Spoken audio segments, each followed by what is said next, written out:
With every week that passes, Auckland FC continue to build an increasingly compelling case to be A-League premiers in their very first season of existence.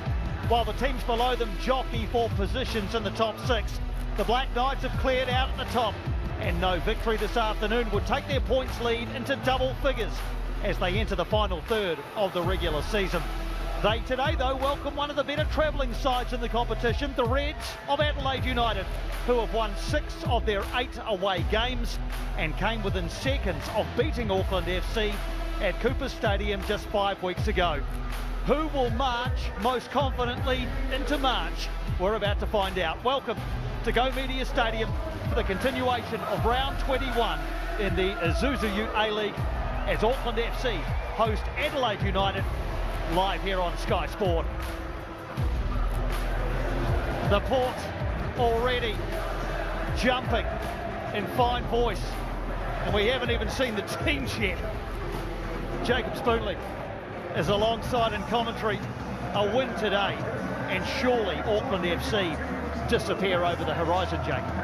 This is a big moment.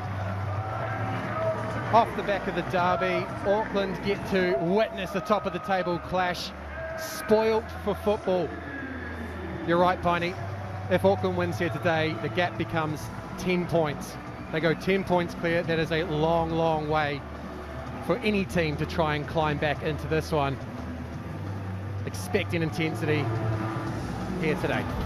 Steve Corica keeps faith with the side that started the 6-1 win over Wellington Phoenix a week ago. Felipe Gaigos again preferred to Louis Bastrata in midfield.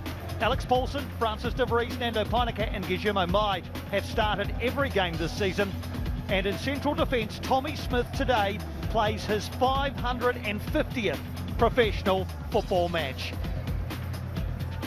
3 changes meantime to the Adelaide side from that which started the 3-0 loss to Western United last time out.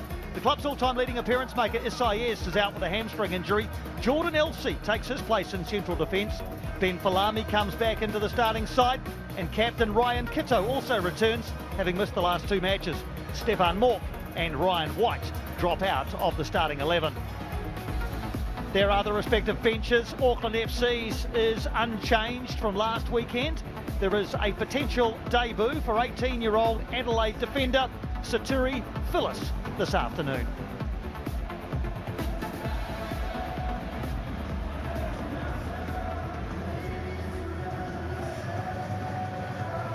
Auckland FC boss Steve Corica got more than just 3 points last weekend. One of the club's owners, Anna Mowbray, told him he could drive her Porsche for a week if they won the 3rd New Zealand derby. True to her word, she handed over the keys shortly after full time last Saturday.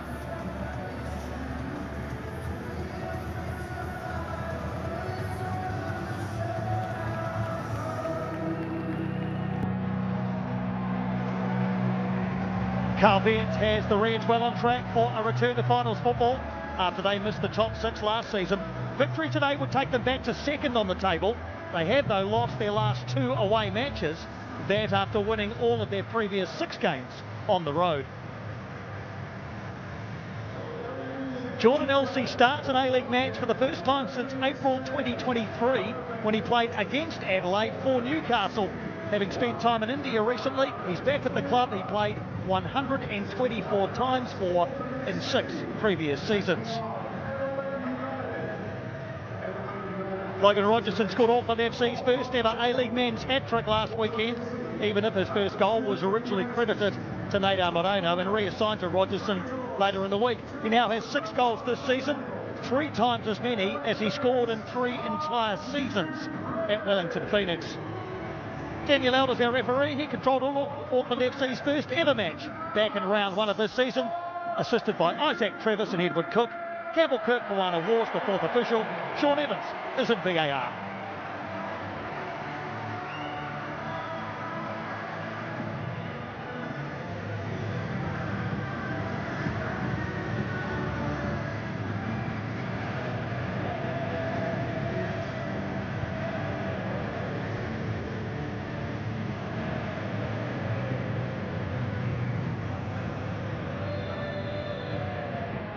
In the late afternoon sunshine, we're underway at Go Media Stadium. Auckland FC in blue and black attacking the goal to left of screen in the first half.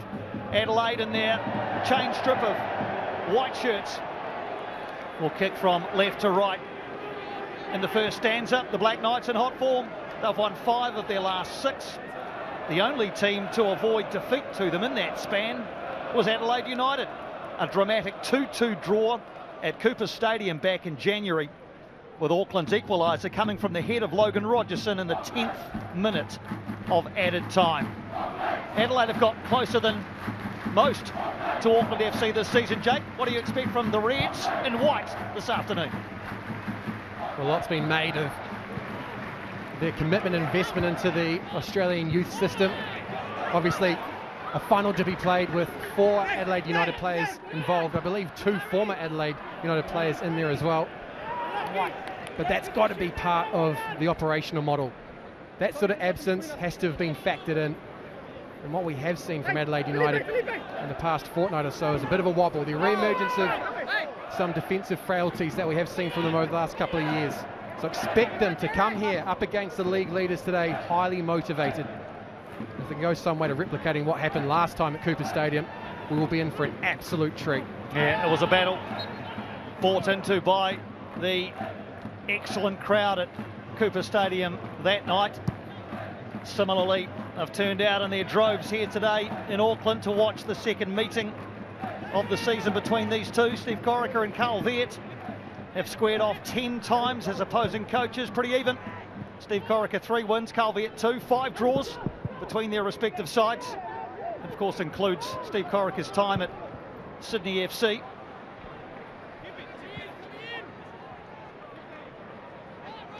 Brimmer getting on the ball early, combination with Sakai. Kijumo Mai, it's just been such a common sight this season, dropping off the line. He's all the way back in the back 4 for a moment there. I guess that's the advantage of having Max Mata as the true centre forward in this formation. It is. The combination, I think, will look to stretch Adelaide United. That midfield's going to be so congested, so to get on the ball, Mai might need to drop, but equally expect Jordan Elsey to be important because he's going to need to confront the physicality of Mata. Along with Bart Freens, expect that centre-back pairing to be tested regularly, particularly in the first half. Great to see Jordan Elsey back in the A-League. A few minutes off the bench last weekend. He starts today. You saw our graphic during the season, during the build-up. He hasn't started for Adelaide since June of 2021. But he does again this afternoon. There he is, Jordan Elsey.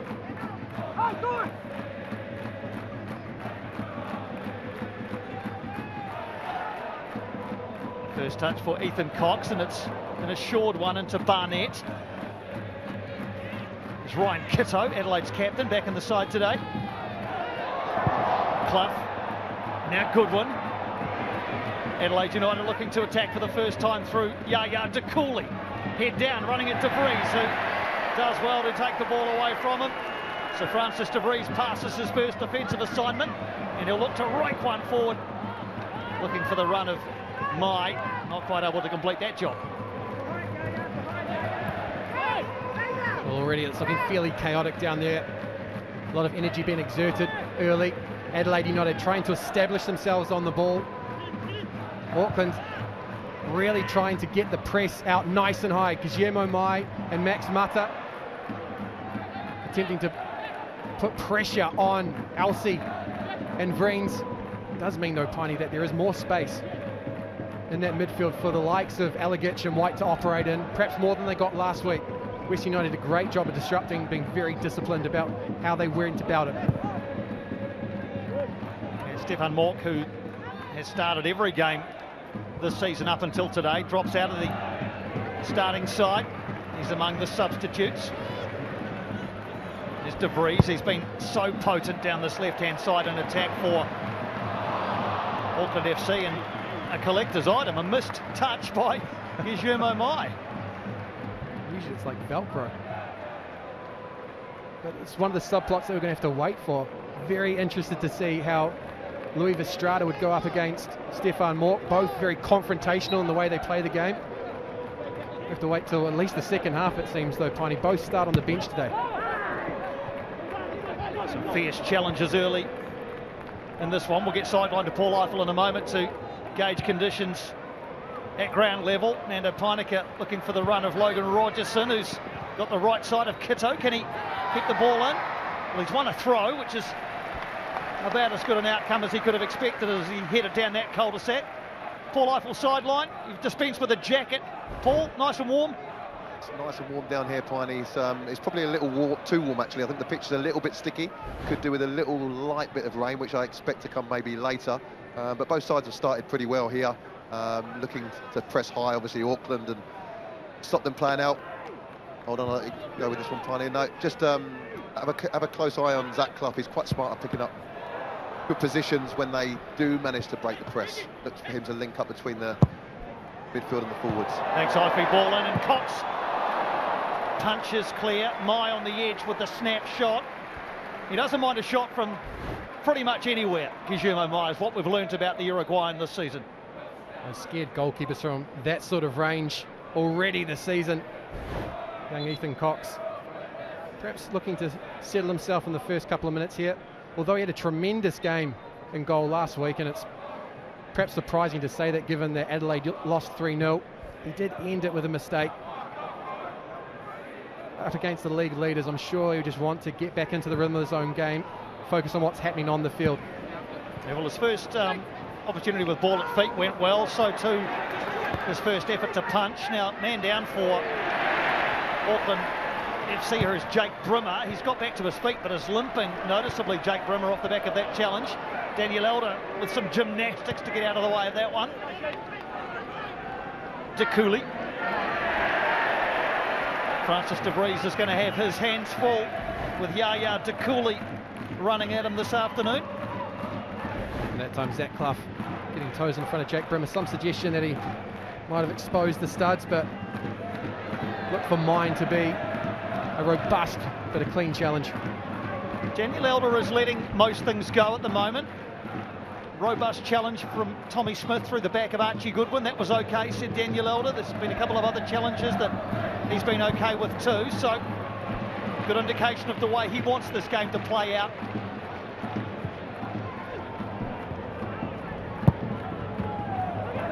Sakai looking for Rogerson. It's back with Sakai, and there's some real vigour and industry in midfield as Brimmer sets Logan Rogerson away. He will haul that one in, but he's offside.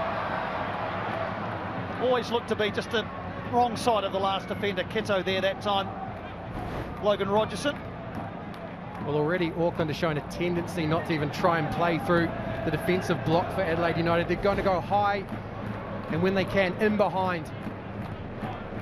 Logan Rogerson starting to become an outlet with frequency at the start of this one. And as you say, Piney, there's a lot of fizz being played with zest. Not much quality as of yet. That's only because of the intensity in this one. Yeah, warm afternoon, but that won't be a worry to Adelaide United, who are used to warm temperatures. Moreno tried to slide Mai in there. Sakai picks up the scraps. Brimmer back, running freely. Carl Viet was saying pre-game that he can't remember any rain at all in Adelaide since New Year's Day, so very dry over there for the first couple of months of the year, as is the case usually climatically in South Australia. Little reverse pass looking for the run of Logan Rogerson from Nadar Moreno. Those connections are starting to be formed between the players in the front third of the pitch for Auckland FC. There's a tendency every time Jake Brimmer gets his head up, as a right footer, likes to open up the right-hand side of the field for Auckland FC, and that brings Logan Rogerson into play. I also would suggest that Ryan Kitto's been targeted somewhat, returns to the side today and finds himself up against a player in supreme form. One off the back of a hat-trick, Piney, even if there was a bit of delay in announcing it. Yeah, we knew that Logan Rogerson and Nadar Moreno had combined for 5 goals last weekend. We thought it was Moreno with the club's first hat-trick. In fact, it was Rogerson. Here's Guillermo Mai! He's done it again! Is there anything the Uruguayan Guillermo Mai cannot do?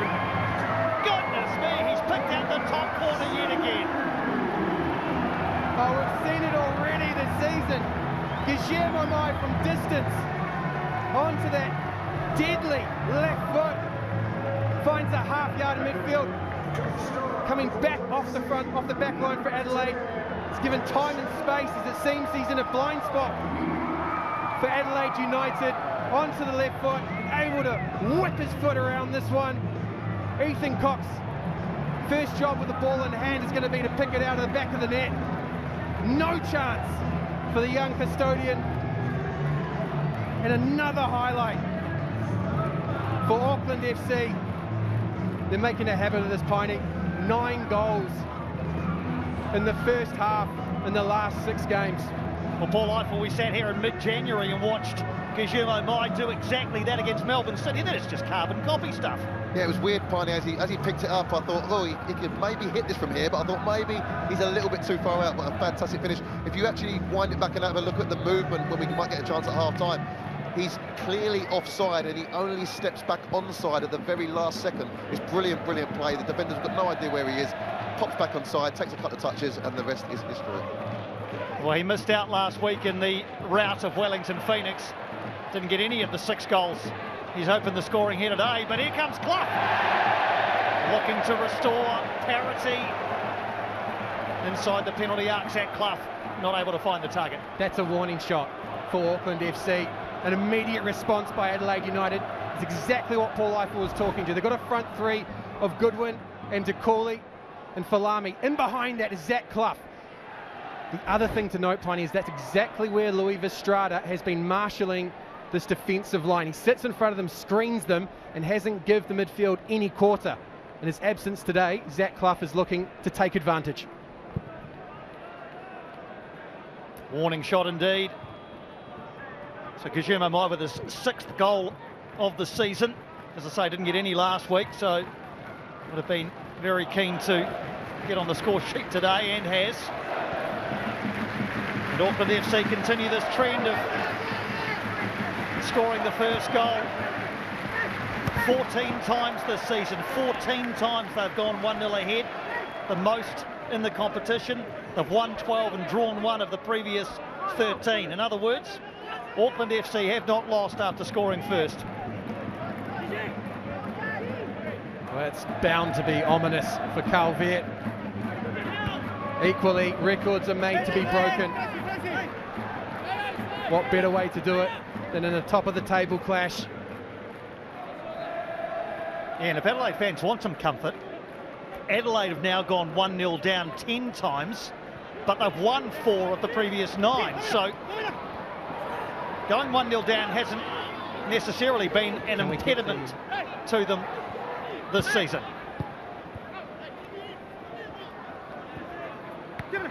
Tight areas down the left, and Gallegos picks it up, bangs it into Jay Barnett.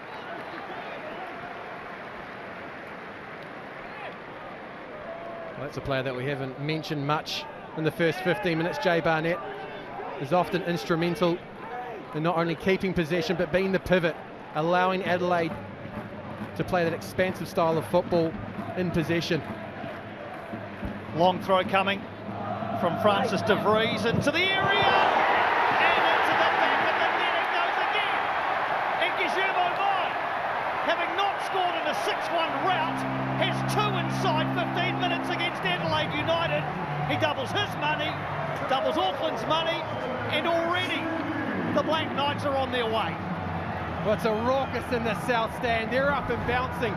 They're being fed early as well. 2 goals inside 15 minutes. Off the back of a long throw. Auckland have been profitable off set pieces for Mai, although this is bundled in by Guillermo Mai as he doubles his goals for this afternoon. It's all about Max Mata. Bart Friends is so concerned with him. Jay Barnett in front. Mata's then able to ghost in front of the returning Jordan Elsey, and Ethan Cox does not have any time to respond. It's almost a perfect summation of Auckland FC. They get the goal and then they leverage the momentum to drive home the point. Relentless. They are checking for a potential foul here. There's nothing that Guillermo Mai has done there that looks illegal. He was completely unchallenged. Was there a Foul by Max Mata. VAR says no. Maybe a little push in the back there, perhaps on Jay Barnett. Might have been what the VAR was looking at. It's been cleared though. And Guillermo Mai has very quickly joined Neidar Moreno at the top of Auckland FC's golden boot list. Well, I can imagine what the arguments are from Adelaide United. A foul is a foul. 2 hands in the back, regardless of where the ball in, should be called. From Auckland's perspective, they're saying had nothing to do with the eventual goal. It wasn't the player that was looking to defend the immediate threat that was the one that was pushed. So contrast that to what we saw last week, where Max Mata got 2 hands in the back of Tim Payne. I think that's the difference, Piney. So there's your live ladder, and it shows the 10-point gap that Auckland FC will open up if they were to hold this lead and win this game. And a number of coaches have said, look, 10 points is too much to haul back. Aurelio Vidmar, Melbourne City coach, last night said it. Even Carl Veert in the pre-game press conference yesterday said, look, I don't think we can pull back 10 points. So Auckland FC are well on their way to getting one hand on the Premier's plate, and we've only just entered March. Well, here are the goals again. We're being spoiled in Auckland. This one lights up Mount Smart. Ethan Cox, not a chance there, and again, very little he could do this time around. Really is let down by his centre-backs, 2 experienced ones in particular. Well, they've got more defending to do now as another long throw comes into the area. Elsie gets it half away. Still there, though, for Auckland FC towards the 6-yard area. Beckoned by Mai. Looking for a hat-trick inside the first 20 minutes. Oh, he's up for it. He's seen what Logan Rogerson did last week. Neidar Moreno came close to doing it as well. Guillermo Mai wants to join the party. Just coming back to you about the point in relation to the table. Auckland have been so consistent, and that's been the difference this season. If you look below them, it was 8 points down to second as we started this round. Second to 8th is only 6 points, Piney. It is a massive scrap. Very motivated sides who will need to play each other, and in doing so will take points off those that are trying to pursue Auckland. Absolutely. Look, it's a real battle for top 2 spots. If we put Auckland into one of them, you're right, Jake, there's more than half a dozen sides who would still have designs, Adelaide United included, on finishing in the top 2. It's such a tight table, which is always what you want as a neutral or a supporter of any league. Paul Eiffel, I'd be interested in your thoughts on that foul that wasn't given. I know as a striker you'll say nothing doing there, but you're happy enough with the decision? Oh, look, it was definitely a foul. Did it stop them scoring? I don't think so. I think if it's anyone on the pitch, it's a foul. What I would like to highlight is Max Mata again. I think he does enough in the build-up to the goal to stop him getting a clear jump, the second defender, which leads to the movement in behind him from Mai to tuck it away nicely. I think, again, we talked about it in the pre-match, but that's what Mata does. He really has added a different dimension. He's evolved this Auckland attack. I think not only what he's done individually, but how Guillermo Mai is playing in behind him. The calibration of the side now is a lot more natural. They're amplifying each other's strengths. A very adept wrinkle from Steve Corica. Well, Adelaide United have to look to bite back quickly. They've got a free kick situation with which Zach Clough is going to line up. Now, Auckland FC have not conceded a headed goal all season, but there is some tall timber in there for Adelaide United, the likes of Jordan Elsie. Clough lines it up, drops it onto Paulson's goal line, and a vital slap away by Alex Paulson. He's got the best save percentage in the league. Chalk up another one. Well, this is cheeky from Zach Clough. I don't think he's shooting, but he's put in an area where there's going to be some confusion. He wants to take advantage of any indecision. Unfortunately, there is none. Alex Paulson on his toes, very concentrated, important touch. Quarter results, and it's half away. Clough on the edge. Cooley trying to get somewhere near it, but it's broken. for Auckland FC. And Max Mata is the furthest advanced. Had he stayed onside, it looks like he has for the meantime. Rakes it across towards Gygos. Headed back. And Guillermo Mai is there or thereabouts. Elsie and Cox getting in one another's way momentarily, but all's well that ends well with the ball on the gloves of Adelaide's keeper. In 3 passes, Auckland FC go from defending a corner to bearing down on Ethan Cox. A lovely diagonal ball, and then I would say it's improvisation, Piney. The discipline part of the play there would be to continue on, take on a defender, but got his head up, saw space at the back post, unfortunately just slightly overhit. It meant that Gallegos wasn't able to run onto it, instead had to try and find a teammate bearing down on that back post. Harry Crawford is off after this one and will haul it in. Archie Goodwin's the Adelaide player, furthest advanced. Nando Pyneka makes sure it doesn't reach Adelaide's top goal scorer. The first chance of seeing Harry Crawford herring down the right flank. The 18-year-old in just his 3rd A-League men's match.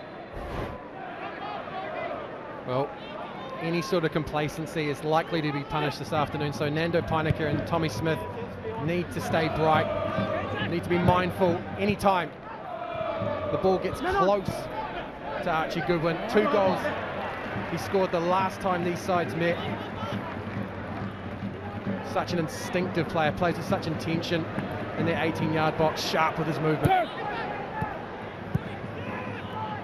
He's in the Golden Boot conversation, Archie Goodwin. Noah Botic, another goal last night. First man this season to reach double figures. He has 10, Joe Lolly 9. Archie Goodwin with 8 goals, along with Western Sydney Wanderers striker Nicholas Milanovic and Hiroshi Iwasuki from Western United. There's your Golden Boot ladder, and just lurking below, Nadar Moreno and now Guillermo Mai, who both have 7 goals for Auckland FC.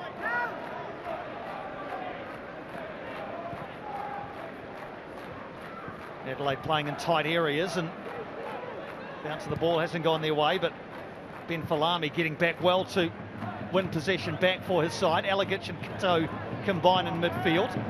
Ryan Kitto sets off, and he's got Nadar Moreno in hot pursuit. This is more promising from Adelaide. Kitto in towards Falami and De Cooley. Francis de Vries with an important block inside the penalty area.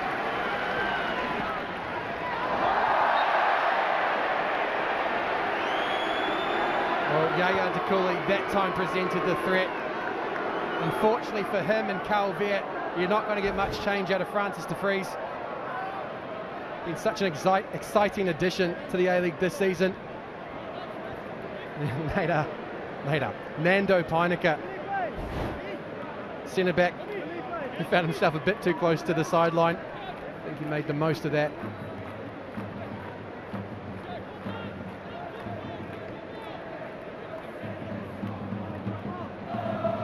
Seems to be okay, Nando Pyneka. And it's clearly okay as he rakes a 60-yard pass towards Logan Rogerson. Mai's in the area, waiting for the header back from Mata. Didn't come his way. Brimmer though. Max Mata, can he turn and get a shot away? Does, but it's blocked. Elsie scrambles it away. Auckland FC though just so adept at winning the ball back.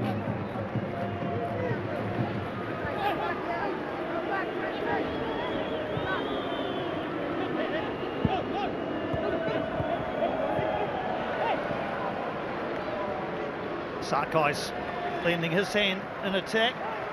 First of a triple header for you today in the A-League men's. Brisbane Roar host Melbourne Victory at Suncorp following this game. And then MacArthur welcomes Sydney FC to Campbelltown. We'll have them for you on Sky Sport 4 tonight. Every game just seems so important at the moment, given the tightness of the table. Nadar Moreno's finding it a little bit hard to get into the game today. Paul Ife will be interested in your thoughts on that. He obviously was front and centre a week ago, just on the periphery of the game today so far. Yeah, it just doesn't seem to be going down his side. They've swapped him and Rogerson over a couple of times and still not been able to get him into the game. But I think he's that type of player, and I don't think it'll bother him too much. He's a player that pops up in moments and the fact that he's not getting too much ball, he'll probably pop up with a goal, no doubt, before half-time.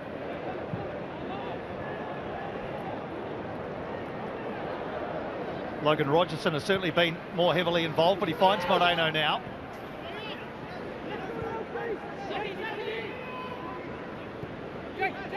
Brunner. Mai. Brian Kitto was just sprinting out to make an impression on Guillermo Mai. Just a word on Tommy Smith, who's got the ball now, celebrating his 550th professional appearance today, Tommy Smith. Ipswich Town, Stevenage, Brentford, Colchester United, the Colorado Rapids, Sunderland, Colchester United again, Milton Keynes, Macarthur and Auckland FC. That is Tommy Smith's professional CV. Game 550 as a professional footballer today. Simply brilliant servant for football in this country, both with the national team and now at club level. Real plug and play solution for Steve Corica when Dan Hall went down. Very little in the way of dip as the team adjusted to the new back line. A real strength it is as they started the season. Now very assured, calming presence alongside Nando Pineca. Yeah, that's going to be an interesting conversation when Dan Hall's fit again, which, as we understand, it's only 2 or 3 weeks away. But that's the kind of conversations coaches like having. Steve Corica's had to tell Louis Vestrada 2 weeks in a row that he's not starting.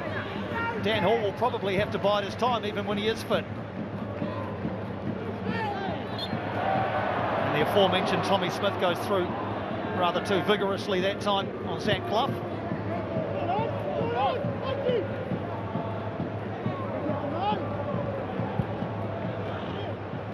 It'll be a sign of promise for Carl Vett. Zach Clough getting on the ball, able to get on the half turn, fouled by Tommy Smith, but he's exactly the sort of player that they'll look to establish a presence in midfield that they can build off. We still haven't said the names of Barnett and Alagich anywhere near as often as we should, Piney. Cox goes long looking for the run of Falami. Hiroki Sakai, though, was always well aware of the position of ball and opponent. As is usually the case, Auckland FC haven't exactly bossed possession. In fact, it's probably marginally in favour of Adelaide United, so they haven't been short of the ball. As Crawford goes back to Cox.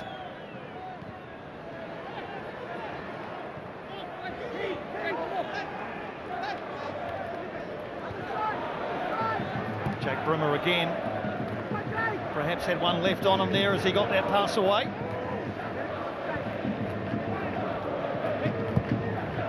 What Auckland are starting to establish a rhythm in doing, though, is play the ball around the back here, find a midfielder in a half yard of space, and then attempt to hit these pockets where they are overloading. Down the left-hand side, just before this one rolls out, we did see Nadar Moreno, Guillermo Mai and Francis de Vries sitting outside of the Adelaide back four, just waiting for that pass for Jake Brimmer. Here's De Cooley. De Vries is touch tight, but he gets it back to Crawford. Alagich in heavy traffic. Opens things up with his skipper, Kitto, and now Clough. Falami is ahead of Zach Clough at the moment. Falami running it. His former teammate, Jake Brimmer. Both of them had time at Melbourne Victory, of course. Corner results. Ben Falami just waiting for a half yard of space to come. Jake Brimmer stayed patient and then was ultimately joined by his captain Hiroki Sakai, so no way through for Adelaide United down the right hand side, but they do win this corner. You can see the last 5 shots, 4 of those from Auckland FC players. Can Adelaide United find a way back? And they have. Archie Goodwin has nodded in, and the near post, Jordan Elsey, is there as well. We'll wait to see who claims the goal, with the delivery to the near post from Zach Clough was precise, and arriving at the near post Elsie is there, Goodwin is there, it is Goodwin's goal, or has it not crossed the line? Well, regardless, Auckland will be sick at the sight of Archie Goodwin. Adelaide, we're waiting and hoping for a gap to open up. They went with the concession prize of a set piece, and they've found a way back into this match. The South Australians have an avenue back in to this contest. Well, it is Jordan Elsie's goal from basically on the goal line. It is his first A-League men's goal since round 19 in the 2022-23 season, when he scored for Perth against Western United. That was in March of 2023, so 2 years between A-League men's goals for Jordan Elsie, but it's got Adelaide a foothold back in the game. Delivery from Clough to the near post was exquisite. Archie Goodwin's contact was also precise, and as it cannoned off the post, it was Elsie who followed up and scored the easiest goal he ever will. When you talk about Adelaide United, you think of a side that is so assured on the ball, likes to move it around, penetrate, probe. This time, though, they've had to find another way because they're not getting too much space at the hands of Auckland this afternoon. Talked during the week that they needed to figure out how to win dirty, how are they going to find another way to get at sides, and they've found it here. Not quite back into this one, but they've halved the job. And that'll give them big confidence. You can already see a spring in their step as they chase after the ball. Jay Barnett in the latest. They'll be annoyed at how quickly they went 2-0 down, but they've started the climb back. As you say, Jake, still plenty of time left in this one. The only team to beat Auckland FC here this season, Western United. That 4-0 win before the turn of the year, which surprised just about everybody.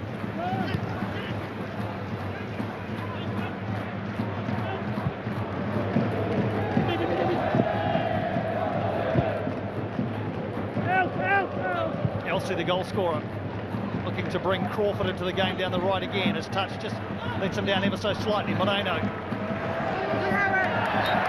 Harry Crawford looking to make up for his small error, has come through the back of Gallegos.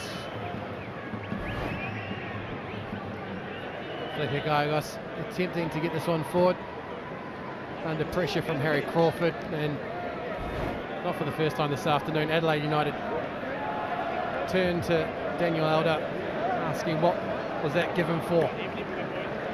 It is rather theatrical from Gallegos. They take a drinks break. Well, Paul, the goal from Adelaide has put a spring in their step. It's opened this game right up. Yeah, certainly. I think it's a very good run again from across the near post. Good win, and the normally excellent in defence Sakai actually let his runner go, and you can see as the ball crosses the line, you can see he's so disappointed in himself. Elsie just managed to get the run on him, and it just happens to bounce across the line, and there he is to get probably the easiest tap in of his career. Certainly back in the game, Adelaide. It's going to be, can Auckland manage this game out and get in front, stay in front, sorry, until half time. Adelaide only the fourth side to score here at Go Media Stadium this season. They join the likes of Wellington, Western United and MacArthur. Yeah, only Western United emerged with all 3 points. So no clean sheet today for Alex Paulson. Just a bit of confusion in midfield as well. This is reminiscent actually of the way that Auckland were for a short period after Wellington brought it back to 3-1 a week ago. They just seemed a bit shaken by conceding. It's a moment that they're not used to, Piney, and that's a compliment to them, but it has been a suggestion of vulnerability. What happens when they get put under pressure and the side is chasing them with only a goal margin to defend? Well, got some more defending to do as Crawford lines up across. Only half away. Kiddo on the edge. think this is Kiddo now to bring Falami in. Falami to the byline. Dangerous here, and it trickles towards Alex Paulson, and Ryan Kiddo found his way forward, and it was untidy in the 6-yard area from Auckland FC. Well, let's acknowledge Ben Falami for forcing the issue and getting the ball into Archie Goodwin, but it comes off the back of play by Jay Barnett and Ethan Allegich. Talked about them needing to be more influential. That time they recycled the opportunity down the right, got it out to the left and brought in the dangerous winger Ben Falami.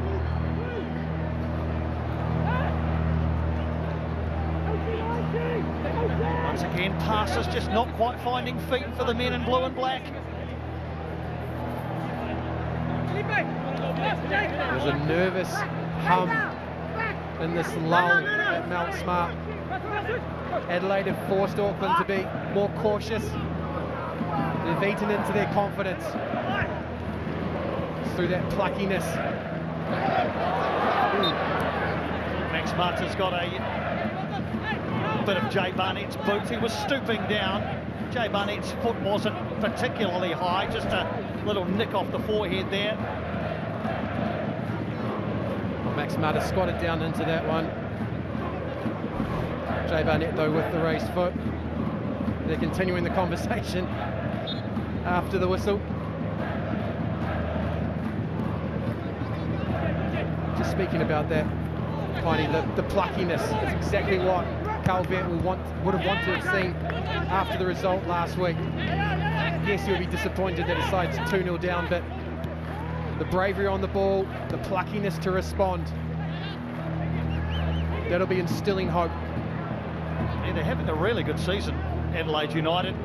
Last week was actually the first time they've been kept goalless all season. Here's Clough again. Is that a foul on the edge of the area? Daniel Elder was very close by and said no.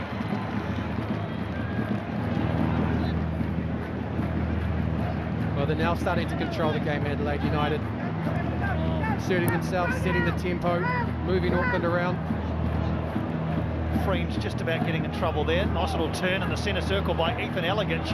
He sets off downfield and brings Falami in with a beautiful ball on the outside of his left foot. Can Falami continue? He can. Gygos on the edge to Cooley. And there's Nader Moreno back defending there, who brought an end to proceedings as far as Adelaide's attack was concerned, but they get the ball back. Paul Eiffel, Steve Corica's demeanour, he's not far from you. Yeah, look, not particularly pleased. I think here Corica, Gould and Hay, I think they're urging the boys to look after the ball a little bit better. They've made a few mistakes in the last couple of minutes, and I think they just want to get them into half-time and have a team talk and get back to the basics, really. I think they've lost their way a little bit since the goal. Adelaide United, meantime, have been buoyed by it, as you'd expect. And here's Zach Clough on the edge, looking for space for a shot. Gets it! That is so close. That is so close from Zach Clough as his hands go to his head. I think he thought that was bending in the top corner. Well, he's seen Guillermo Mai strike, and he thinks this is his opportunity to respond. Gets inside. Felipe Gallegos looking for Alex Paulson's far post, and not far away at all. Just looking at this, Piney, the change that Adelaide seem to have made is they've gone to a 2 pivot, so they've got 2 defensive midfielders where they started the game with 1. Jay Barnett was the sole player in there, and Ethan Allegich has recently joined, and that's just drawing Auckland out with the press, and meaning that where they were so organised, they're now unsure when to go, when to step. And with De Cooley and Zach Clough now occupying inside roles alongside Archie Goodwin, there's now outlets for them to find. You know, Ethan Allegich is now, with Stefan Morton not starting, the only Adelaide player to start every game this season. Here's Moreno. Good ball! Arriving at the back post, Guillermo Mai. That's the most eye-catching piece of skill we've seen from Nader Moreno, and he gets the thumbs up from his attacking teammate Mai. Well, he's had to wait. This time he finds time and space down the left-hand side. Lovely ball and very dangerous. Ethan Cox bites, tries to get a glove on that one, evades him, finds Guillermo Mai, but unfortunately He can't negotiate the byline. We're into the final 5 minutes of regulation time in the first half. It's a energy-filled game of football. It's a good watch.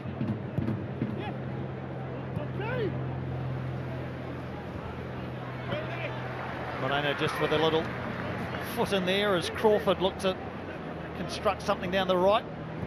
To Cooley and De Vries together again, and that time it was too close for the liking of Daniel Elder, or was it given it the other way? Oh, maybe a handball call, was it? Well, if anything, it looked to be a foul on Yaya De Cooley. Daniel Elder's obviously seen something different. The travelling side isn't getting much sympathy out of Daniel Elder, though, in this first half. Brimmer drills it in. Mata climbing high. Kijimo Mai, strangely, wasn't actually anywhere near that. You're going to drill it towards Max Mata. You want Kijimo Mai close by so the little header can go his way. It's back in the possession of Adelaide United.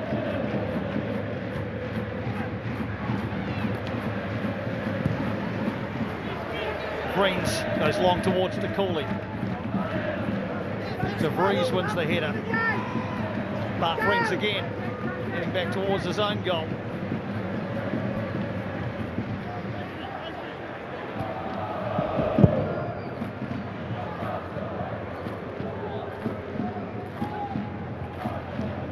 It's that patience and confidence in the circulation that we were talking about.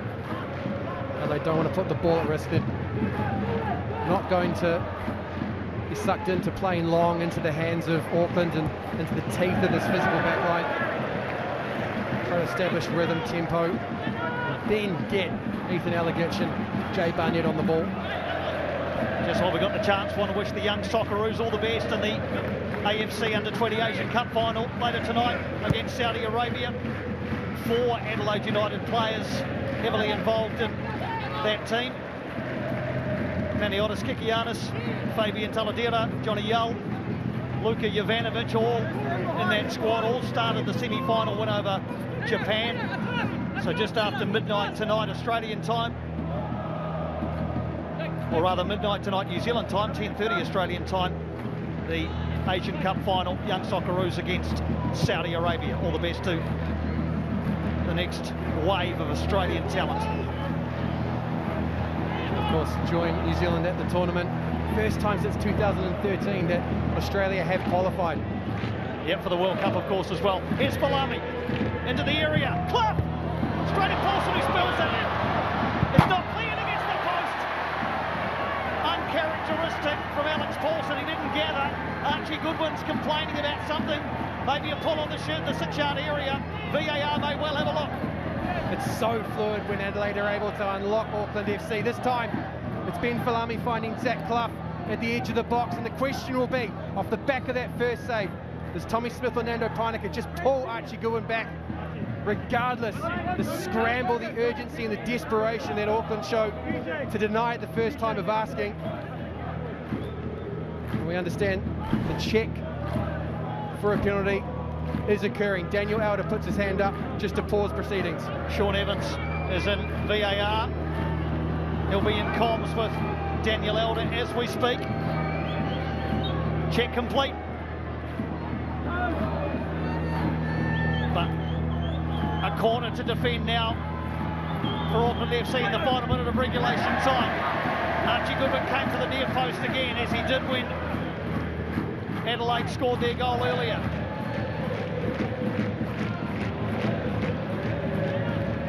De Vries. Moreno inside.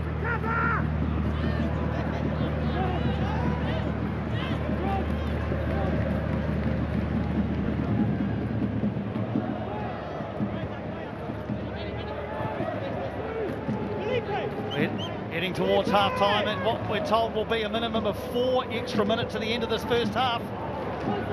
So plenty of time for one or both sides to construct something. Man down on the far side for Auckland FC. I'll be Gyagos, I think. De Vries trying to free up Moreno. De Cooley is back, and Moreno's kept it in, but Adelaide United cleverly will bring this one away.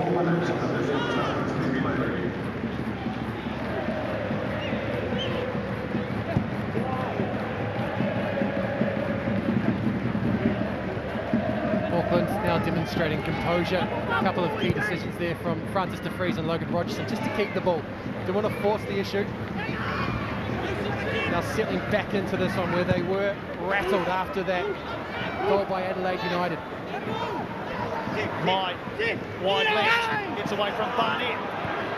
Into Rogerson, little ball forward looking for Mata, who may have drifted offside. Pinnaker wins a strong header. Cooley is set upon by de Vries.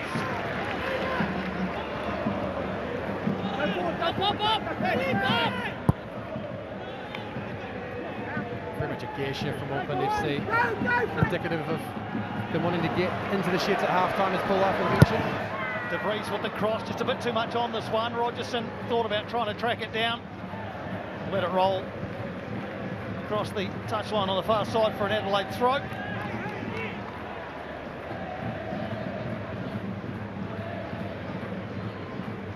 Well, I'm sure we'll be able to see it at some point, but it'll be important to have a second look at the defending, if that's what you want to call it. We'll be defending from an Auckland FC perspective. From Adelaide United, there'll be a moment that triggered a VAR review, talking about Nando Pinnaker, arm across Archie Goodwin, whether or not there was a tug. The more surprising thing was that Alex Paulson fumbled the shot, which was, I don't know, I'll defer to your goalkeeping expertise here, but it seemed relatively comfortable. I'd suggest that, as assured as he has been over the last two seasons, Alex Paulson was not only trying to find the ball, but perhaps being blocked by a number of bodies in front of him. You're right, though. It meant that there were some crumbs. Goodwin was keen to pounce on them. Regardless, the response, the urgent response, collectively from Smith, Pinnaker and Paulson. Here's Crawford, does get a ball in, Barnett misses it. It's been a tough angle for Jay Barnett to divert that goalwards.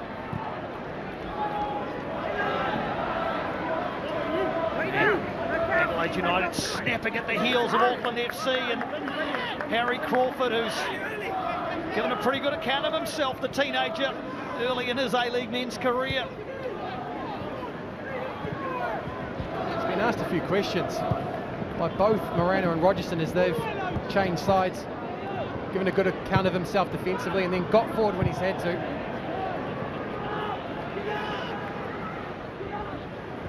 Auckland FC look like they're just waiting for the half-time whistle so that they can get into the sheds and reset, recalibrate. Hear the messages from their coaching staff. Adelaide United, meantime, looking for an equaliser in the shadows of half-time. Kiddo in towards de Cooley, but too big for him.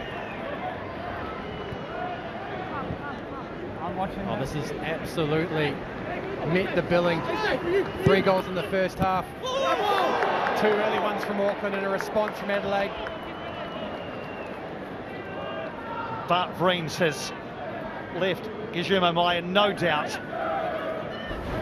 on that occasion. Fair challenge. I think those are the challenges that centre-backs love, don't they? They see a ball, they see a player, they get a bit of both. It's a confident piece of defending. Weight behind it. Did his job in getting the ball.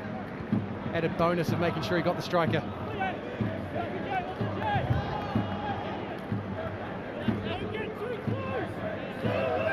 We've had the extra 4 minutes. And Daniel Elder brings a thrilling first half to a close. As Jacob Spoonley said, it has lived up to its billing. 2 teams in an arm wrestle for points at Go Media. Gijumo Mai's brace. Jordan Elsie's close range finish. Give us that half-time scoreline. Auckland FC 2, Adelaide United 1.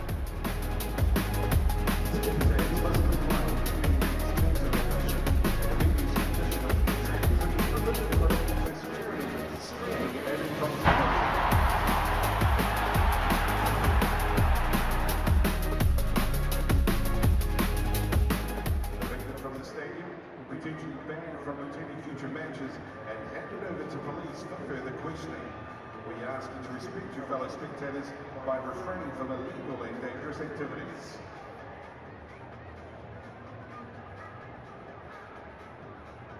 The A-League and its players and coaches are taking a stand against online bullying in football. There is no place for racism, abuse or hate in our sport. Let's play it fair.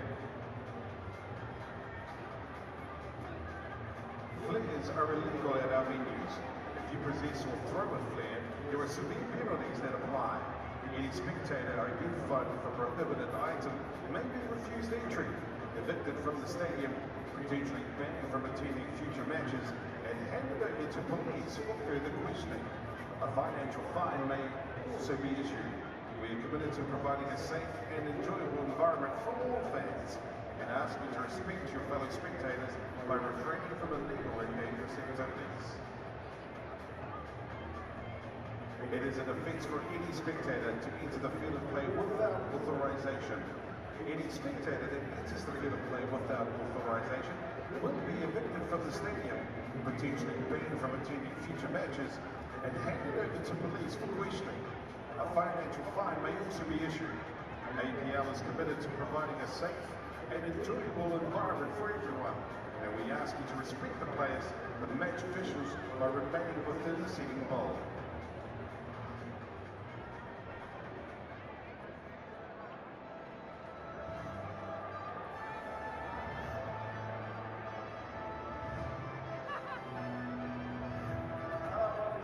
Isuzu UTE download.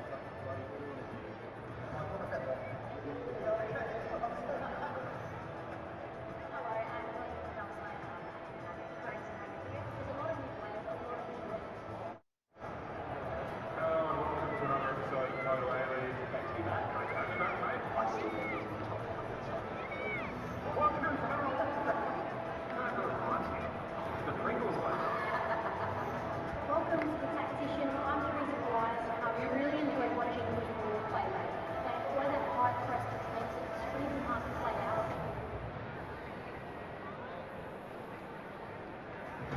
Reimagine outdoor cooking with the Ninja wood fire outdoor oven. Unlock high heat smoke low and slow. Crank up the heat with a blistering crunch. From artisan pizzas to smoky wood fire creations. Add authentic wood fire flavours to anything you make. Share the flavours of your world with the Ninja wood fire outdoor oven. And the assist of the month award goes to eToro. Goals require assists. So pursue your financial goals on eToro with the assistance of over 35 million users. Ask questions, explore other investing strategies, performance, and investments. Get insights and ideas to build your ultimate portfolio from a wide variety of assets like global and local shares, crypto, ETFs, and more. Join eToro. Auckland and Adelaide both have plenty on the line today, and boy are they playing like it. Momentum swings, moment of magic, fine margins, all making part of this absorbing first half here at Go Media Stadium in Auckland. It is the home side, the Black Knights, who lead 2-1 at the moment, starting with an absolute corker of an opener, Paul Eiffel, from Guillermo Mai. Yeah, that's a ridiculous strike. I talked about the movement in comms.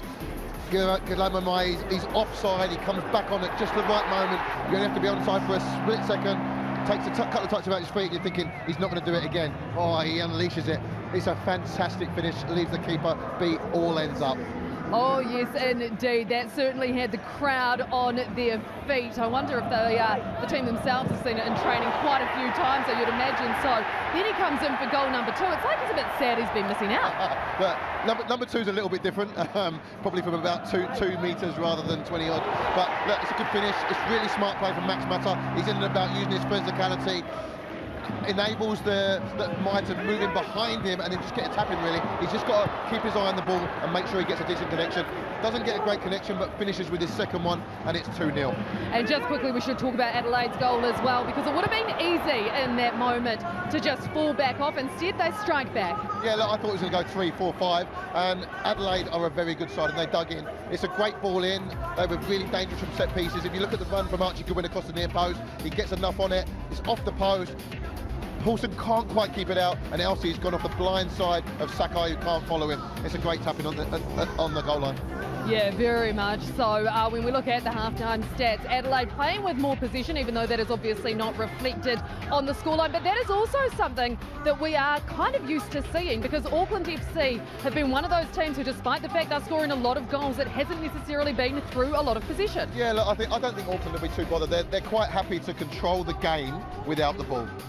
They'll catch teams on the counter. They've got many different ways of scoring, but they're not too worried if they don't have the ball. And again, you can see that today. They're okay. I think they were struggling with maybe 5-6 minutes to go, and definitely want to get inside and sort of recalibrate, reset. But I expect a good team talk from Steve Corica, and they'll be back to their best in the second half. Yeah, I'd love to know what they are saying in the sheds at half-time at the moment. When we look at who has been really standing out today as well, look at Auckland FC. Look no further than Francis de Vries on defence. He is immense, as always. Yeah, look, we've seen a lot of him going forward and setting up goals and having really key passes, but his defensive work today has been really good. De Cooley is somebody who I really like for Adelaide, and he's kept him really quiet. Whether it's blocks, whether it's shielding in front, whether it's winning those headers at the back post when they are dangerous, he knows, De Vries, that De Cooley is quicker than him. So he's got to use different ways to defend him, and I think he's been really smart in the way he's gone about his work this afternoon. Is that something that he would have looked at really closely through the week, knowing he was likely to get this matchup? Yeah, for sure. Like, Franny's a really smart guy. I've got a lot of time for him. He's played a lot of games at the level below, a lot of games as a pro now. He'd have looked at the Cooley and gone, right, I cannot afford to get in a straight foot race with this guy. So you've got to find different ways, and he's managed to do that really well this afternoon. Well, as we've touched on, Adelaide on the surge a bit late in that first half, and one man who we've mentioned as a danger man, that is Archie Goodwin, and he is showing a few little signs to be worried about if you're Auckland. Yeah, it took him a little bit of time to get worked into the game. He wasn't looking at his best, but as he's got into the game, Adelaide just looks so much more dangerous. And if you look at this run across the net, they've been trying to get it to him every single corner. They got that one right. The other one that's backing him up really well is Zach Clough. So look for that link up between Clough and Goodwin. They're the two that could actually get Adelaide back into this game come the second half. So if you're Adelaide, you're going into the second half probably with quite a bit of belief actually that you can get the job done. So from an Auckland perspective, what are you saying as a group to try and dampen that hope? I think for me, Steve will be reiterating to the guys that they had the job done.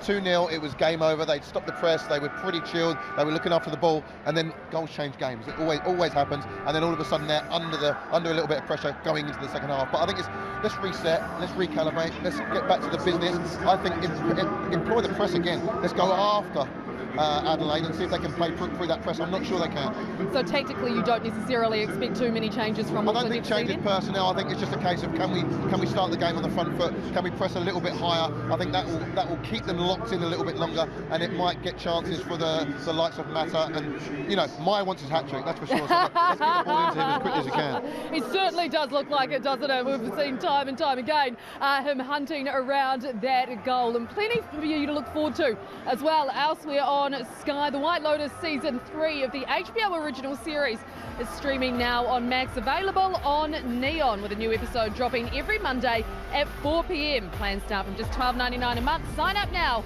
neontv.co.nz. ACC Does Game of Two Halves is also back. Laura McGoldrick, the quizmaster, corralling a multi-talented rotating team of sport-mad comedians, broadcasters and athletes, representing a mix of established and up-and-coming talent. That is free to view on Thursdays at 8:30. And Viva Las Vegas! Yes, the Waz go global as they head to Vegas to take on the Raiders in their opening match. Tune in for the spectacle. That is tomorrow from 12:30 on Sky Sport 1 though. First things first though, you might have time to jump on the Ferris wheel if you're here, but you don't have time to do anything else because we've got the second half in this one coming right your way. An absorbing encounter. It's Auckland FC leading Adelaide United 2-1 as they seek their 5th straight win.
can make it with Ninja.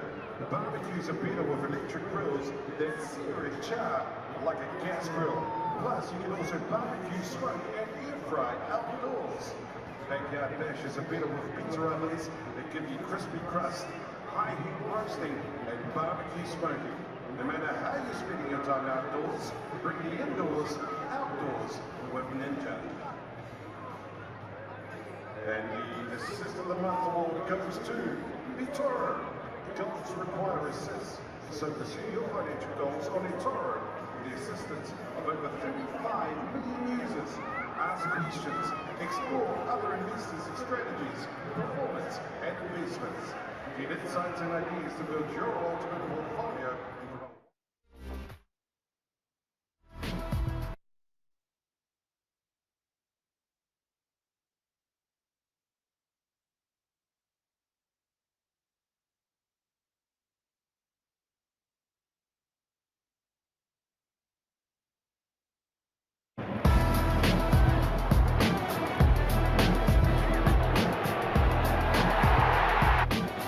Well, if you're looking for goals to line up a football match, look no further than Guillermo Mai. He has a habit, a very happy habit of getting the port on their feet. Let's get you down sideline where Kimberley Downs is alongside Auckland FC goalkeeping coach Jonathan Gould. Thanks, Piney. Jonathan, we've just seen Guillermo Mai's first goal again, so I'm going to ask you first up. It certainly gets the crowd on their feet. How many times have you seen that in the training paddock?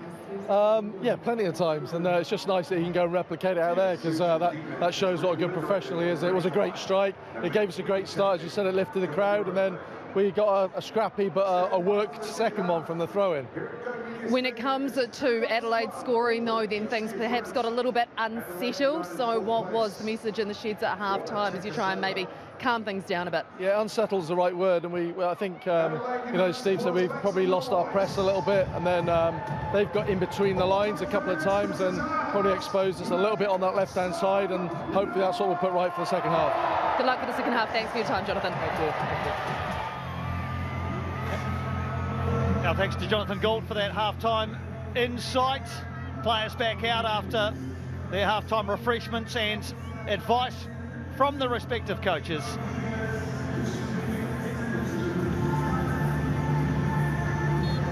Daniel Eldon gets us underway in the second half. Auckland's Black Knights in blue and black now kicking from left to right as you look on your screen. Adelaide United in the light strip will now attack the goal to your left. Still bright sunshine bathing at least half of this pitch, and if the first half was anything to go by, we should strap ourselves in for the second. Well, we only need to look back to the last 20 minutes of the return fixture at Cooper Stadium to have an appreciation how much energy and willingness these teams are going to exert as they attempt to take all 3 points. Auckland apparently trying to keep Jonathan Gould happy. I've never seen him chuckle away on the sideline like that before. The home side looking to get on attack early. Moreno and Mata can't quite combine. On ball by Clough with no chaser. Second half goals, Auckland have scored 18 of them, Adelaide have scored 17 of them. It's a different story in terms of concession of second half goals though. Adelaide have conceded 19 in the second half, Auckland FC just 6 second half goals. Here's Sakai. Rips one across the 6-yard area, and Ethan Cox, I think, was fairly happy that nobody was making a run across his near post. I tend to call that a save and a half. A little bit left over there by Ethan Cox.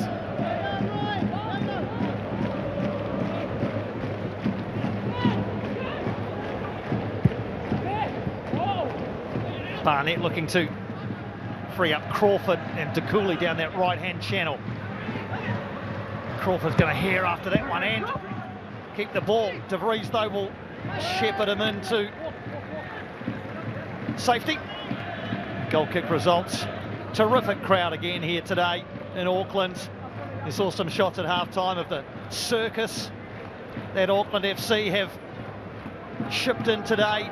A Ferris wheel, the revolving teacups, popcorn, hot dogs, all sorts going on. That's before you even get to the football. Well, I was threatened with the Ferris wheel at half-time. Politely declined, Piney. I think if you're looking at the stand that sits behind Auckland and Adelaide at the moment, you might be wondering where they're all seated. Hang on a second, long shot! Moreno has an eye for the spectacular, and from 40 yards out, he almost caught Ethan Cox napping. Well, he gave me the hurry up.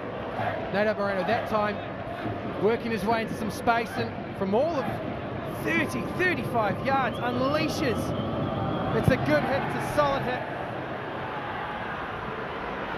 Cox that time shepherding it past his post. Just rounding out the point, Piney.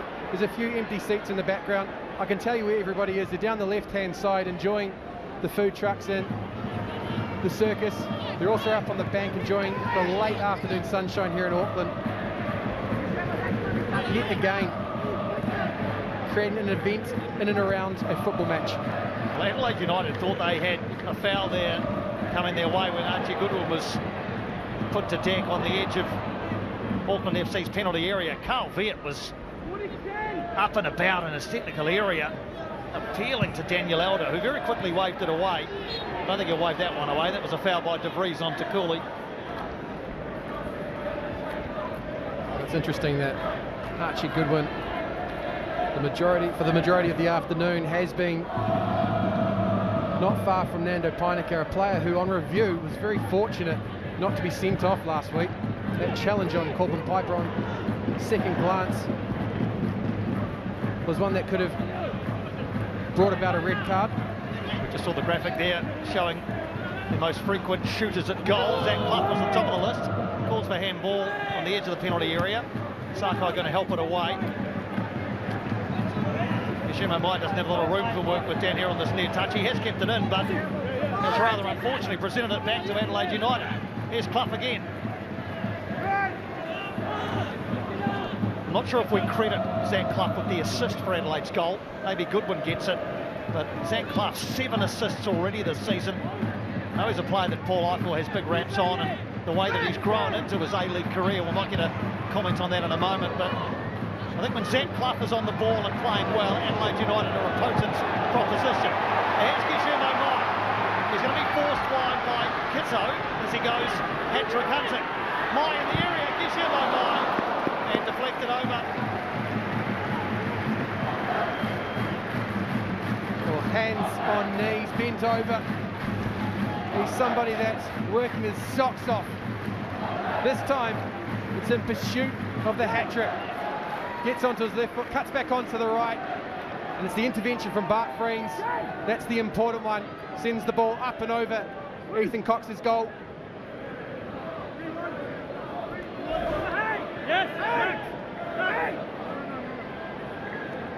There is Zach Clough and his 7 assists alongside Brandon Borello, Marin Jakalic. So 3 of the more creative players going around the A-League men's. Now there's a conversation to be had in a very, very crowded 6-yard area here.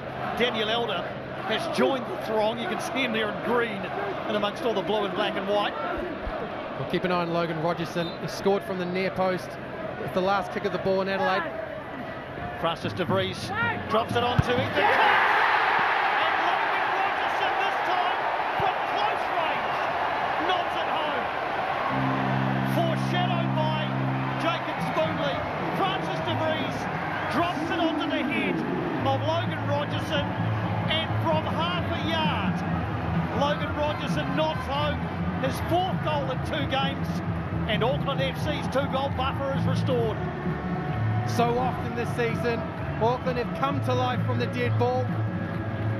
Francis De Vries with again delightful delivery, and it means danger for Ethan Cox. He's simply not able to deal with it. The bodies in front of him create too much traffic, and as he did at Cooper Stadium, Logan Rogerson heads this one into the back of an empty net, restores Auckland's lead and enhances their comfort. Well, you weren't renowned for headed goals, but I reckon you might have scored that one. No, you're wrong, Piney. I'd have found a way to miss that. It's a fantastic delivery, to be fair, from De Vries again. He's been doing it all season, and Rogerson hasn't got to do much there, to be honest. He's just got to touch it in there. They're asking for a foul, but the keeper's caught the wrong side, and he's got his own defender in his way as well, so there's no chance of a foul there for me. It's a great ball in, and it's a great little finish. I think it's one of those opportunities that needs to be collectively managed. As Ivy said, typically you're looking to see whether or not there's illegal contact on the goalkeeper. Here, I think we're going to see wrestling occurring in front of Ethan Cox, and that is what ultimately prevents him from getting anywhere near the ball. It's all about the delivery, isn't it, from Francis De Vries. He drops it into a very, very challenging area for Ethan Cox and the Adelaide defenders to deal with, and Logan Rogerson goes to 7 goals for the season. So Moreno 7, Mai 7, and now Rogerson 7. A three-way tie at the top of Auckland FC's golden boot list.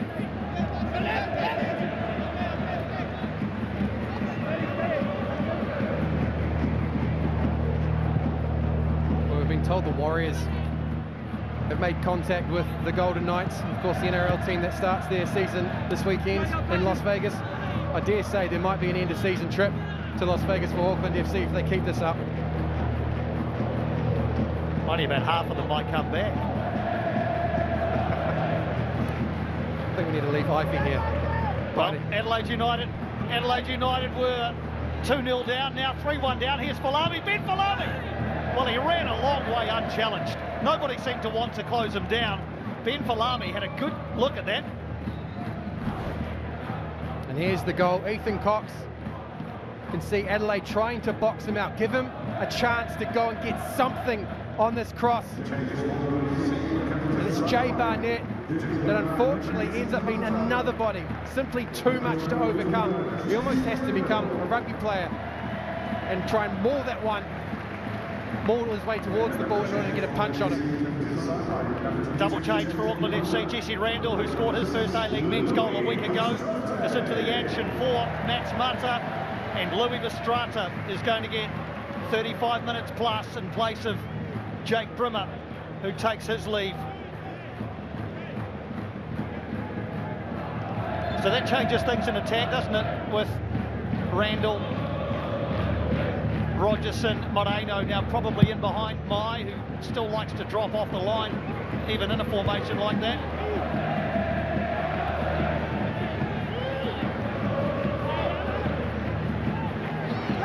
There is Kijumo Mai winning possession for Auckland FC.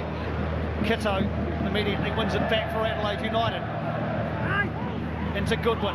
They'll need him at his best if they're to get back into this one. He finds the Cooley, no, not quite. Tommy Smith, right place, right time for the man playing professional game number 550. Well, one thing you won't get from Adelaide United is a team that lies down.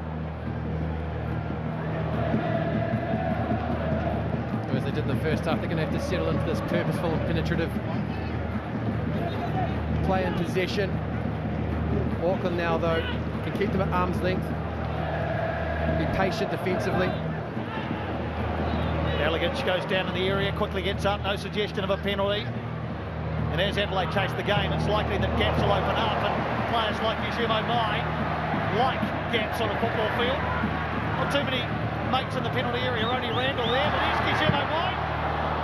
Kitto in the way as Mai's attempted curling effort.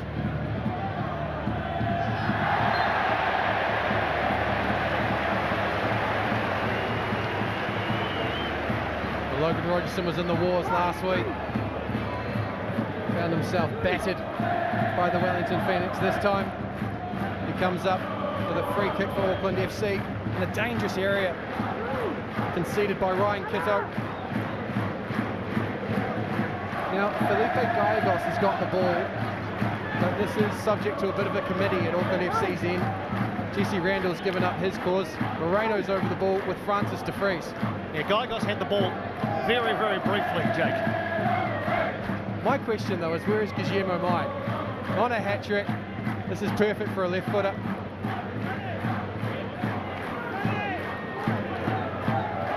So De Vries and Moreno are lining this one up. There's a VAR check going on at the moment, and they are going to have a look at it.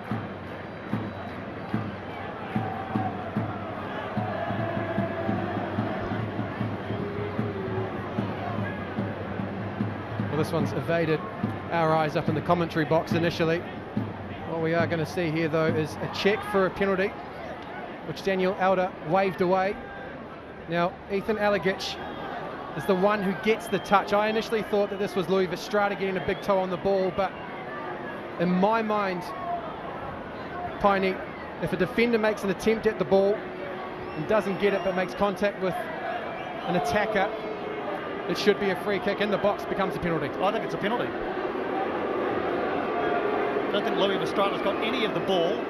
Alagich, to his credit, and I said this when it happened, got up very quickly, but Verstrada's got none of the ball. He's got Alagich. It's in the area. That's a penalty. Well, Daniel Elder's perfectly placed, I think, slightly obstructed, and there's a tangle of feet in front of him, so relying on VAR for a second look. Now, the reason why this might not be given as a penalty is because sometimes there's a working interpretation, shall we call it, that when it's in the penalty area, there's a higher threshold. Let's find out.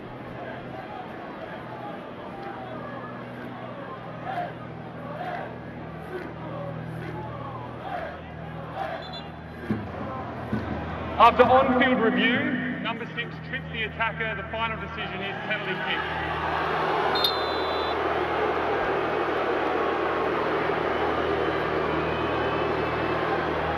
Well, the crowd will tell you what they think. I don't think they've got too many arguments. I don't think Louis Verstrada has either. As I say, he hasn't got any of the ball. He's got a decent chunk of Ethan Alagich, and Adelaide United might have a lifeline back into this game. I agree, Piney. Alagich gets in front of Verstrada and then tries to take the ball away from him. Contact is made, and that's why we're heading to the penalty spot with Zach Clough, ball in hand. They've been stoic, they've showed resilience this afternoon. They've had to make their way back into a 2-goal deficit. Here's a perfect chance for them to eat into Auckland's lead again. The responsibility falls on the shoulders of Zach Clough. Alex Paulson's faced one penalty this season, which found the back of his net.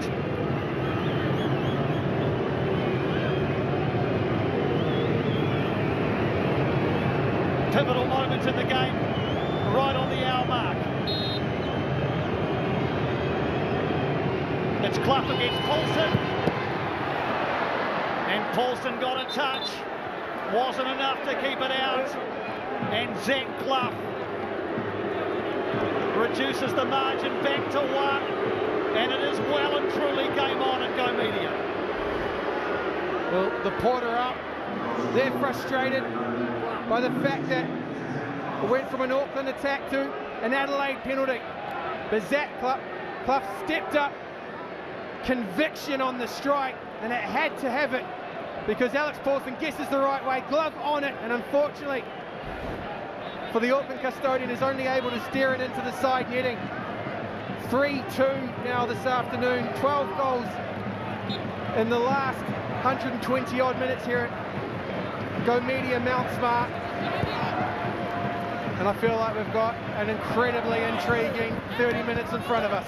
No doubt. Might be time for Paul Eiffel perhaps to comment on Zach Clough after he's slotted that one for 3-2. I know you're a big fan of the Englishman, Zach Clough, Ifey. Yeah, I talked about him at half-time, said he's the route for Adelaide to get back into this game. He's just taken the strike there. Yeah, look, fantastic technician, happy to pick up the ball in any kind of area and look to bring others into play, and invariably makes a box as well and can put the ball in the back of the net when he gets in there. Just on what's going on down here at the minute, the Auckland bench are thinking it was very, very soft, the penalty. Obviously, I think you guys up in the box think it was a definite pen, but they're not so sure down here. Thought it was a really, really soft one. I think the issue there, Ifey, is that on certain occasions in previous games we've seen similar contact, and the verdict has been that was not enough in order to warrant a penalty. As you said though, Piney, if it is contact by a defender on an attacker, would cause a free kick in any other situation. Why not? For mine, if you're going to make a play at the ball and not get it, then you run the risk. Comes back to the sliding scale. I talked about spoons earlier in the season. When you look at the Phoenix one, when Isuzu gets smashed in the box and there's no penalty given. It was, of course, one where Auckland evaded a penalty kick. Moreno down the other end, contact, but in that case not deemed enough. Yeah, that was on Chris Economides in the MacArthur game, wasn't it? And on a look in the cold hard light of day, I think that was a penalty as well, not given. Change made for Adelaide United. Stefan Mork is going to play the last half hour or so. The veteran midfielder for Adelaide United, he's taken the place of Ben Falami. It's been a good goal-scoring season too for Stefan Mork, who immediately gets involved. Arriving at the far post was Clough, whacked back in by Elegich, and similar to when they conceded last time, Auckland FC just a little bit shaken by all of this. There's an apprehension. They're not assured where they were before the concession of the goal, and when you add Stefan Mork to proceedings, he's so direct, so confrontational. Is he the one that's going to be able to capitalise on the fact that Auckland are now playing without that much certainty? True attrition. The lurking threat of Adelaide United has not gone away this afternoon. Yep, they've come as advertised. Always a very tough proposition. They won their first 6 away matches of the season, so they've got no trouble on the road, and they're looking to construct another attack through Archie Goodwin. Clough is out to the right-hand side. Crawford. Bart Friends helps it in towards Goodwin, easily dealt with by Peinecker, but not all the way clear. To Cooley. Kiddo's off on a run to Cooley. And Hiroki Sakai is apoplectic with his fellow defenders. Well, this is the first time that we've seen Louis Vestrada be not quite up to the challenge that's laid before him. Stefan Mork is occupying that left channel in behind Archie Goodwin, as he has done all season. And he should be in a one-on-one matchup with Louis Vestrada, but Mork already is finding time and space around the Auckland 18-yard box. Falls again the way of Adelaide. Mork can't quite control. He and Vestrada, the two number 6s, are set to have a ding-dong battle over the next 25 minutes. That one goes the way of Vestrada. You'd argue out of Jake Brimmer and Louis Vestrada, Vestrada's more attuned defensively, but at the moment we're not seeing that. The experience of Stefan Mork starting to really antagonise the Belgium. He's the instigator for Adelaide.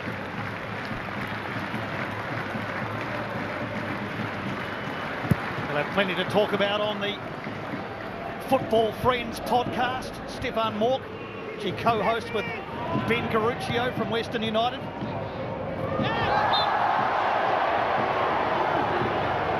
Free kick coming the way of Auckland FC.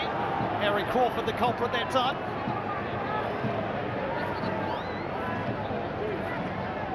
We'll just allow Auckland some time to settle, take the ball away from Adelaide. See what they've learned from the first half. When they're in a very similar situation, how are they now going to respond? Into a heavily populated penalty area. Gygos helps it back in. Adelaide just struggling to clear it the first time of asking. Elsie not quite able to get the purchase he was after. Kiddo got it away. And now it's fallen the way of Yaya to Cooley.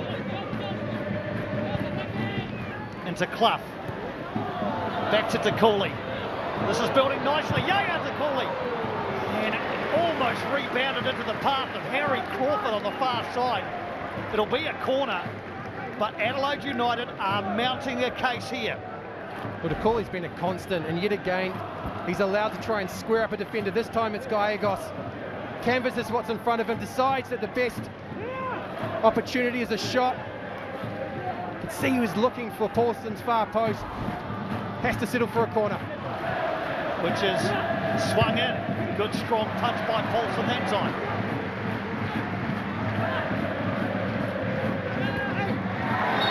And free kick will come the way of Adelaide United. Kijumo Mai protests his innocence. It was Ethan Allegich on the receiving end. Let's have another look at this one. It was a full-blooded challenge by Guillermo Mai, but as it was for the penalty, close, but contact on Allegich and not the ball.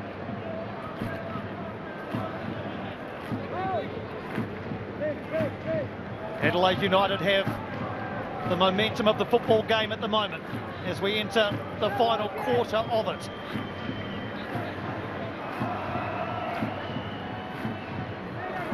Going to be Zach Clough in charge of delivery. Gyagos gets it away.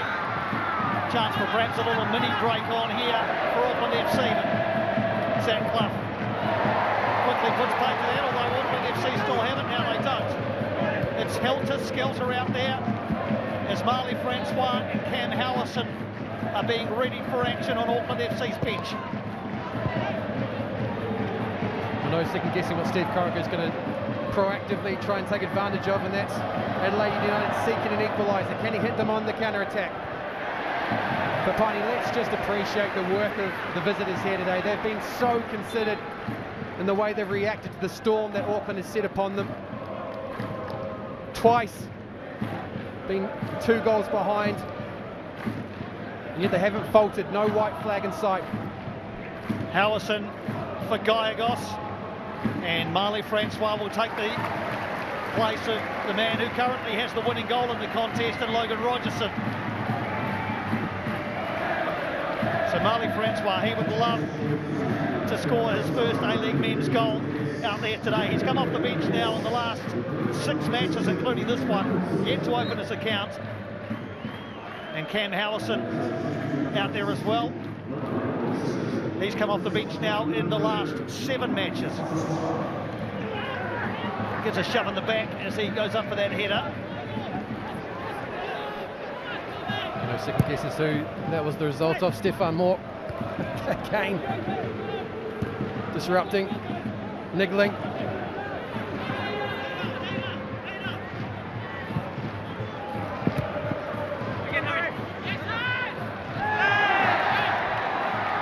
Every challenge, every contest being so fiercely fought between the combatants out there. Harry Crawford shielding his eyes from the sun as he gets things going again for Adelaide United. Crowd looking to lift the home side, and Louis Estrada is adjudged to have come through the back of Ethan Allegich, and another free kick coming the way of the Reds. It's a real wrestle. There's been push and pull on this one.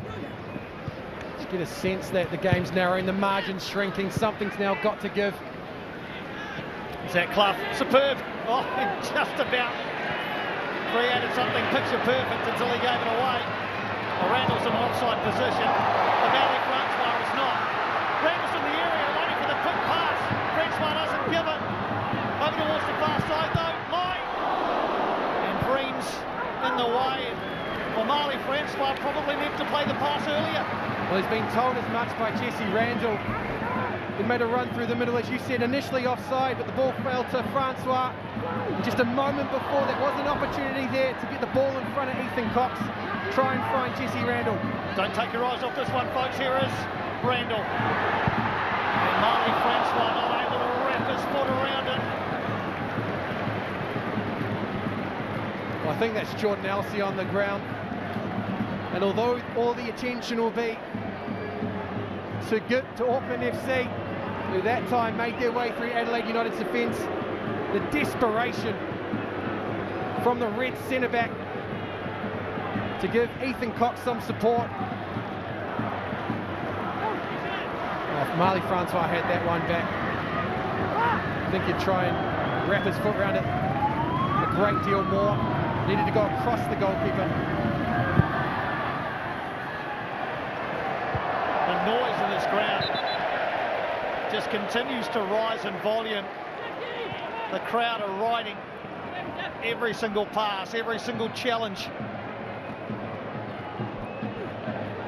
We're at the 70-odd minute mark at the moment. But let's just remind everyone of the brand of football that Auckland play. 8 goals beyond the 80-minute mark. 6 of those coming after 90. Sorry, Jake, they're not the ones who need it, are they? It's Adelaide United. But your point's a good one, because even if Adelaide were to find an equaliser, they couldn't relax. Well, if there is a lull that we're going through at the moment, the tank will be empty. Adelaide in pursuit of the equaliser. Auckland more than happy to go after another goal to restore the 2-goal advantage that they've had on occasion this afternoon. There's a t-shirt dedicated to Jacob Spoonley's commentary.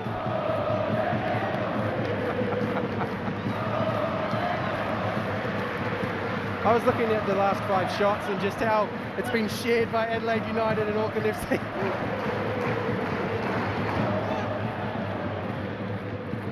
You wonder what the next move is by Carl Viet. He's got some artillery on the bench.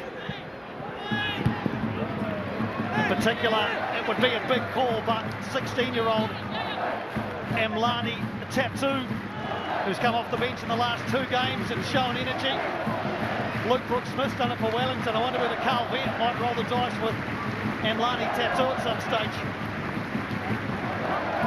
I like the look of him in the cameos that we have seen. Equally, Aubi on the bench at the moment. Seen over the last couple of seasons the threat that he poses. Here's Mork. He's got Clough outside. And Crawford arriving too. Crawford was looking for Mork. Francis de Vries was in the road. Another corner coming the way of Adelaide United. Look at the focus, the concentration on Francis de Vries. Potentially outnumbered there down the right-hand side. Just waited for Harry Crawford to make his decision.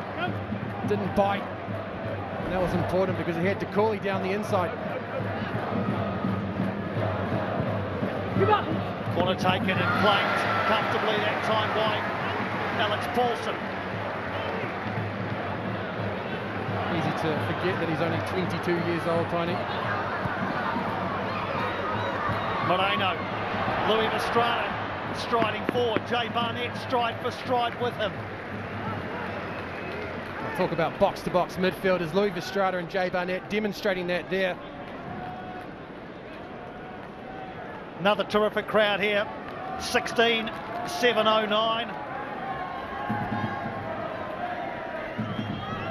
Enjoying themselves in the sunshine, if a little tense at the moment. Adelaide United well and truly playing their part in a terrific football match. Watched on by nearly 17,000 fans here this afternoon.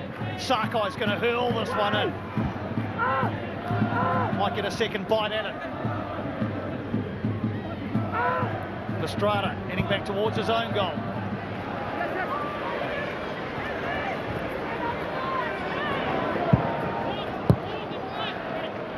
De Vries to bend it into the path of Guillermo Mai. Friends is there. Given away by Clough. That's a rarity this afternoon. Given away by Estrada, but Francois battling to get it back off Kitto. Ball squirts out. Bodies everywhere. Play goes on. And off go Adelaide United through Jay Barnett. He's got a couple in the area away, Matt. Goodwin and also Clough. Here's Stefan Mork. Mork in heavy traffic. Penalty given.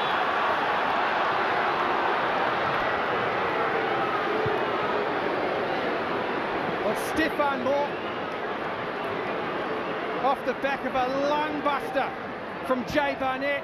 Only moments ago had he defended his own area. This time cuts it back to find Stefan Mork. A touch, another, and it's Tommy Smith who bites. And Stefan Mork more than happy to go down under the touch. Now what you might be hearing here is the reaction to the crowd from what's just been shown on the big screen. I think the suggestion might be that Stefan Mork was looking for the contact. Well, Sean Evans, no doubt in VAR, is having a look. If he thinks that this is a clear and obvious error by Daniel Elder, he can summon him. Meantime, Zach Clough, who has already scored one penalty, and this is always fascinating when it comes to mind games, when somebody has to take 2 penalties in the same game. Does he go the same way? Does he go a different way? Does he change his approach?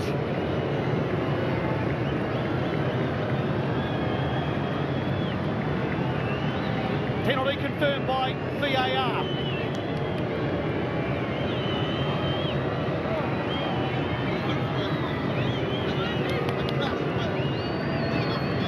Zach Clough to square things up at Go Media. Red alert! Adelaide are level, and it is game on, although no, we're okay. I thought there was another piece of drama coming, but there's going to be a yellow card given to a member of Auckland FC's coaching staff. The most important part of all of this is that Adelaide United, who were 3-1 down, have brought it back to 3-3. Oh, the shoulders, the big shoulders of Zach Clough for the second time this afternoon. Squares up to Alex Paulson from 12 yards out. That time goes the other way and strokes it into an empty net. There he is again, Paul Eiffel, your man Zach Clough, standing up in the big moments. Definitely not convinced it was a pen, Tiny. I thought Walker was definitely looking for it, but he's smart. He's taken a nice touch into a crowded area, and there was definitely contact. Again, we can't keep going back to the sliding scale of contact. Was it enough? Obviously, this time it was, and a very good penalty to boot. So Zach Clough now with half a dozen goals this season, and a thrilling football match will enter its final 10 minutes of regulation time with a scoreline of 3 apiece. Well, the volume's just gone up. The crowd here at Mount Smart have come to their feet. It's raucous down the south stand end. The Port conducting matters, looking to energise this team. Aid their responses. They've been rocked with that equaliser. Well, the aggregate score between these two this season now is 5-all, and 2 drama-filled contests. And let's not forget that in their previous meeting in Adelaide, there were goals in the 5th minute of added time and the 9th minute of added time, so there's still plenty to come here. Auckland could very well be accused of being greedy in the last 2 games of football. Bearing in mind this one isn't done. 13 goals.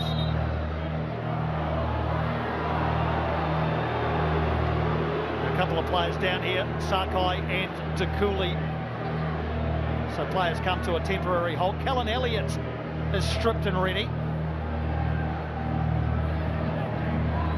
The question for me will be, does Hiroki Sakai want to leave the field? Appreciate it's a bit of an insurance policy having Callan Elliott up on his feet at the moment, but I'd suggest that Steve Corica wants to see how his talismanic leader is doing.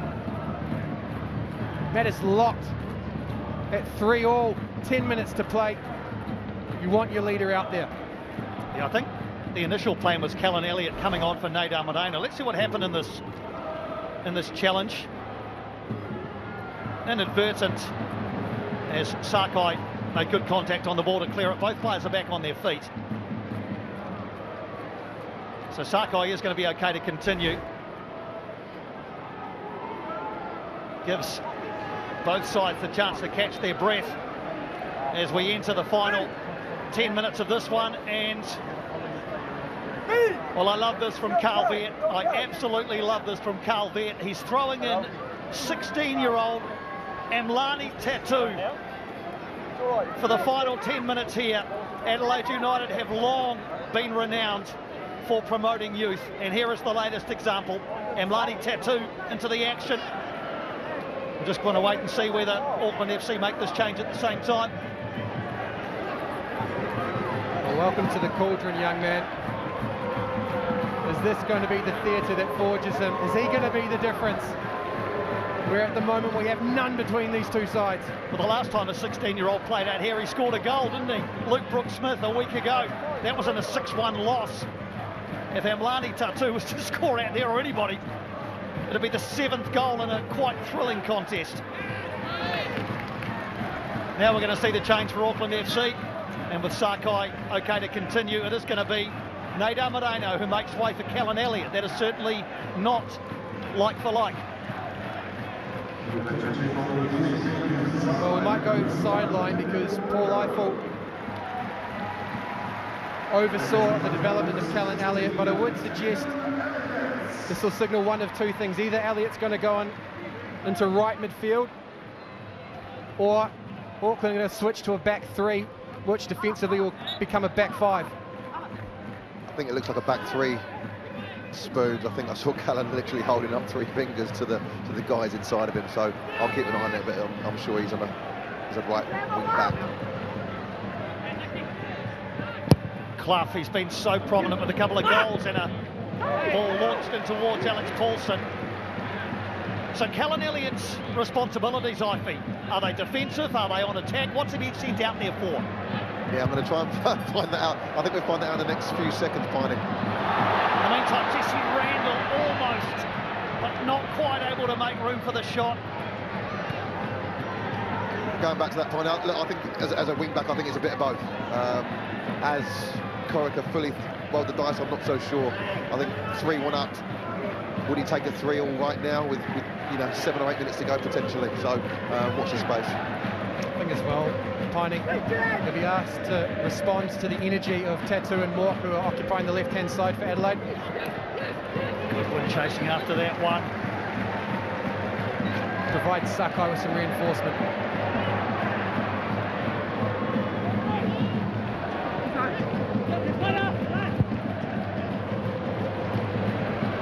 Francois brings it down beautifully. Elliott's off on a run. Francois ignores him into the area, and a very difficult header to manage for Guillermo Mai. It seems an age ago that he scored his second to put Auckland FC 2-0 ahead. So much has happened in this game since.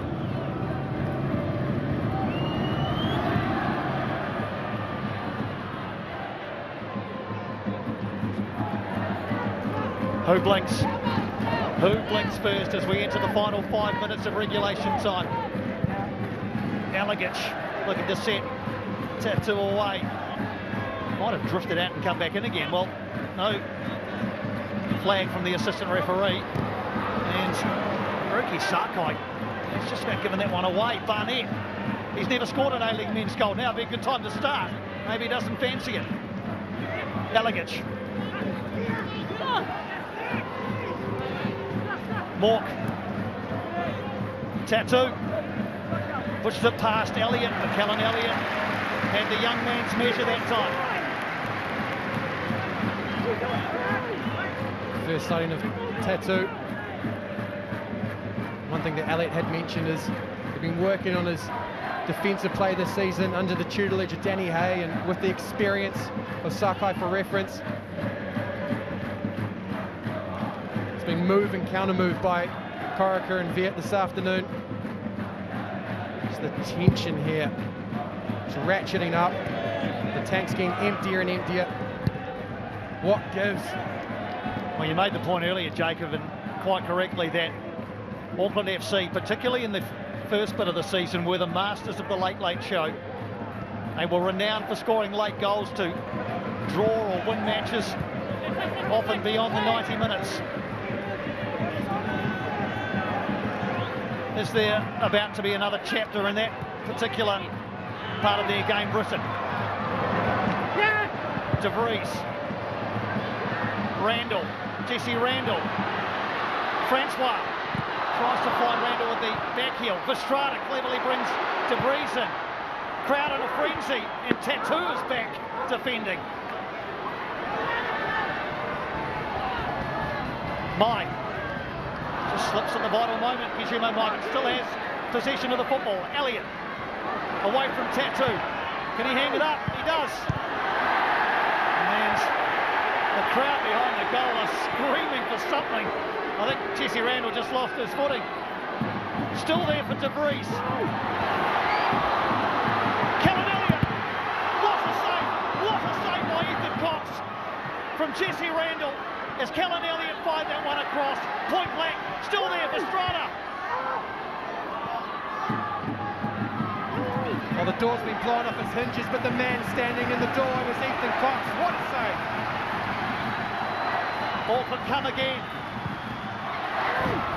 No one at the far post. And Tattoo can't get the angles right. Elliott. Well, let's all take a breath. Let's have a look at this one. Auckland, unrelenting. Pressure and force being asserted on Adelaide United. And you'd argue it's luck, but I'd say it's fortune. He puts himself on the line. Ethan Cox spreads himself big, and it hits his left leg. Keeps Adelaide level.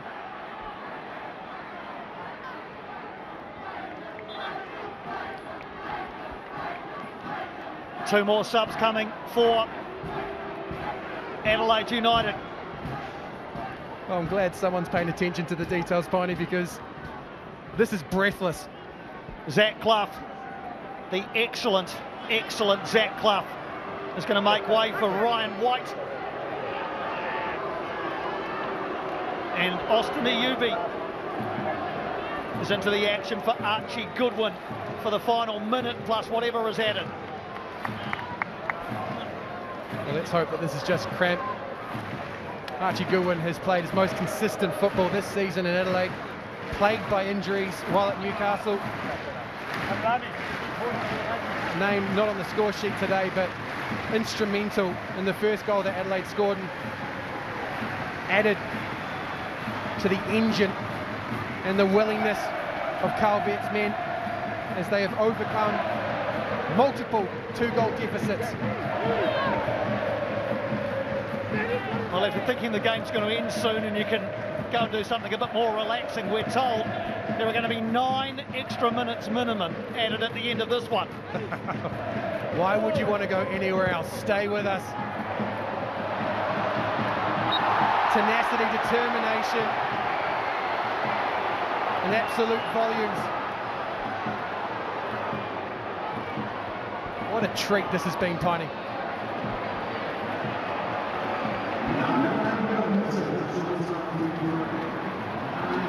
So we enter what at the start of this season was very much Black Knights time.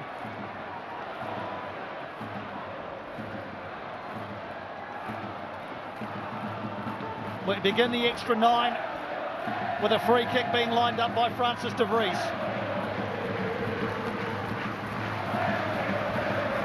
Strata, Peinecker at the far post. I wonder whether this is going long. Both have scored goals this season from similar situations. Peinecker puts plenty on it. Header goalwards. And Ethan Cox from Tommy Smith. Tattoo sprints away after that one. Howison gets there ahead of him.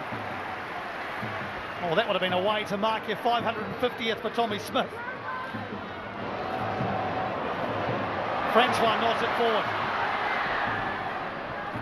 It's just frantic out there. Who's got a cool head when all about are losing theirs? Jesse Randall. Too big for Francois. Sakai scampers back. Estrada. Elliott. Sakai. Big players stand up in big moments, and there is none bigger in Auckland FC's locker room than the captain, the talisman. Hiroki Sakai makes it 4-3. It's a crescendo at the feet of Sakai. Big mana from the Auckland captain. He said, "Follow me, lads. We're getting this lead back." They've been camped down here for large periods, growing periods. Kellen Elliott with the delivery. Cox tries to scoop it away, but only gives it back to Sakai, who tucks it away. 3-1 up, 3-all, now 4-3.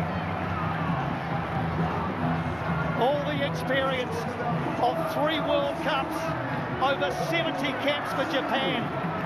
And when it mattered most for Auckland FC, Hiroki Sakai injected himself into this contest and has, for now anyway, let's not get too far ahead of ourselves, the winning goal in this absolutely thrilling contest.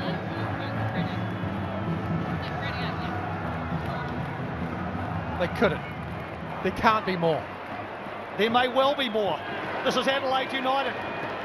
They were 2-0 down. They were 3-1 down. They came back to 3. And there's still really plenty of time to go. Austin Ayubi trying to inject his fresh legs. Can you hear us, Ivy? Sorry, finally. No, it's a bit crazy down here at the minute. Unbelievable stuff. You asked a question earlier about Callum coming on. Where was he going to play? And you're looking at the centre-back, the right-sided centre-back playing a ball into the right wing-back, who gives it back to the centre-back to get a tap in with 7 minutes to go. So a fantastic substitution by Steve Corica. I hope you're sitting down, Ivy. I nearly fell off my seat. No, honestly, I'm not saying that as a joke. I nearly fell off my seat. Every time he's been called upon this season, Callan Elliott, he has delivered, and he was a big part of that goal. Now his job is defending. Now his job is keeping that ball away from the circus at that end of the ground. Well, we've got a circus at both ends, Piney.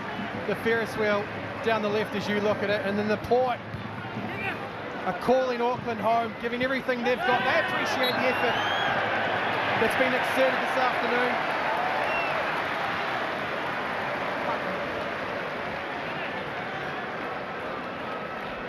Well, the question was posed by Tommy Orr during the week as part of the A-League's download. How do you beat Auckland? We've had a thriller, but that question has only been asked and unanswered twice this season.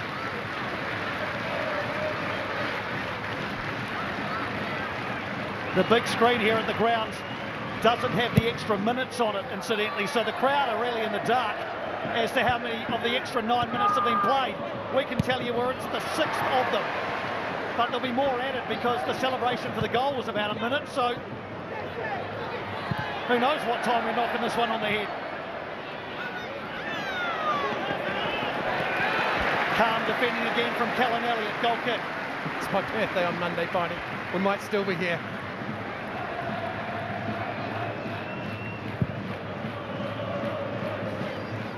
I'll get you one of those t-shirts. Between the t-shirt and the lack of love that's coming out of the truck at the moment. Don't worry, ladies and gentlemen.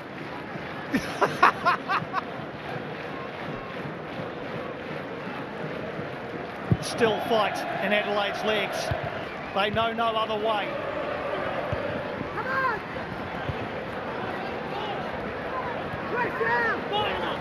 Elegance couldn't quite get a hand on that one, but he's done well to find Tattoo. Tattoo running into heavy traffic. Vestrada doing the same. Kitto takes it away from him. Ayubi. Crawford. Is there another sting in the tail of this game? There may well be. Crawford, the teenager, very good today. Couldn't find a teammate. Into the area, headed down. And it was Harry Crawford who was the furthest advanced in just his 3rd A-League men's match. He's had a terrific game. He has, but he ran into a Belgian brick wall there, and the thumb in that ball, Estrada took it off him. Still there! Still there! And another chapter has been written. And Bart brings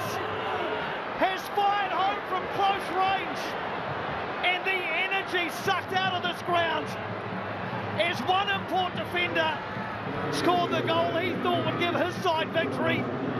The Dutchman, Bart Vriends, scores the 8th goal of an incredible A-League match and brings it back to 4-4. It's Ayubi who wrestles space off to Freeze, gets it across the near post. It's beyond Nando Painaka with the aid of the deflection. Paulson can't react. He's preoccupied, and it falls to the feet of Bart Vriends. Sakai scores to make it 4-3 with the armband on, and then the response from the Adelaide captain. Astonishing. Simply extraordinary. Bart Vriends with his 2nd goal of the season. His first was against Perth in round 6.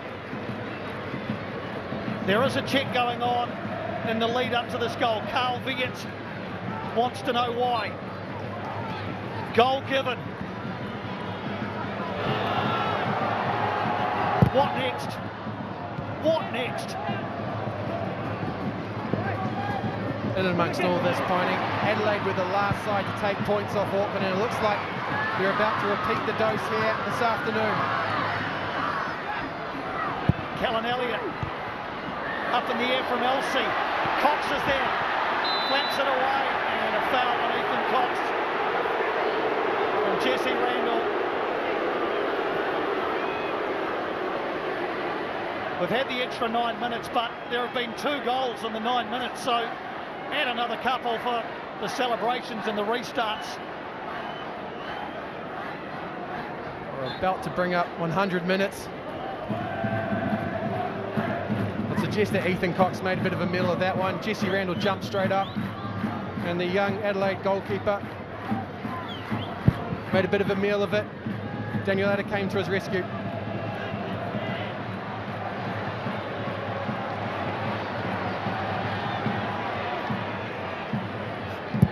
Paulson goes long.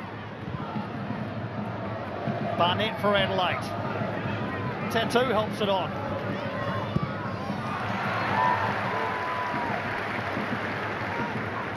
All eyes on referee Daniel Elder.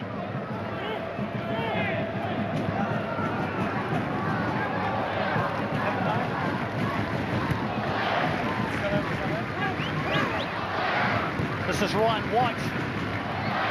Now Kitto. Tommy Smith has it taken away from him by Ayubi. Austin Ayubi battling. Poked away by Francois.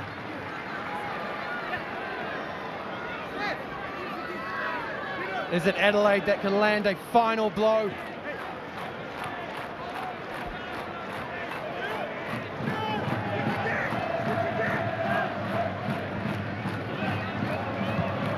Francois belts it forward, back by Vriends. Suggestion of a push, but it has nipped off the head of Callan Elliott for an Adelaide United corner. We are entering the 102nd minute of this game. Well, let's see if this will be reviewed. Daniel Elder is given a corner. Stefan Moore is asking whether or not we'll have to delay further. No is the answer. Check, quickly complete by VAR, but a corner coming the way of Adelaide United into a crowded penalty area. Guillermo Mai wellies it forward. Utterly extraordinary.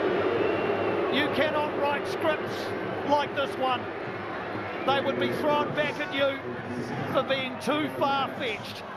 Adelaide United, who were 2-0 down, 3-1 down, and 4-3 behind, have found a late equaliser from the Dutch defender Bart Vriends, which has earned them a share of the points across 2 pulsating matches between these 2 sides. Each have scored 6 goals, and the points have been evenly shared. High drama. Huge drama. Auckland FC 4, Adelaide United 4.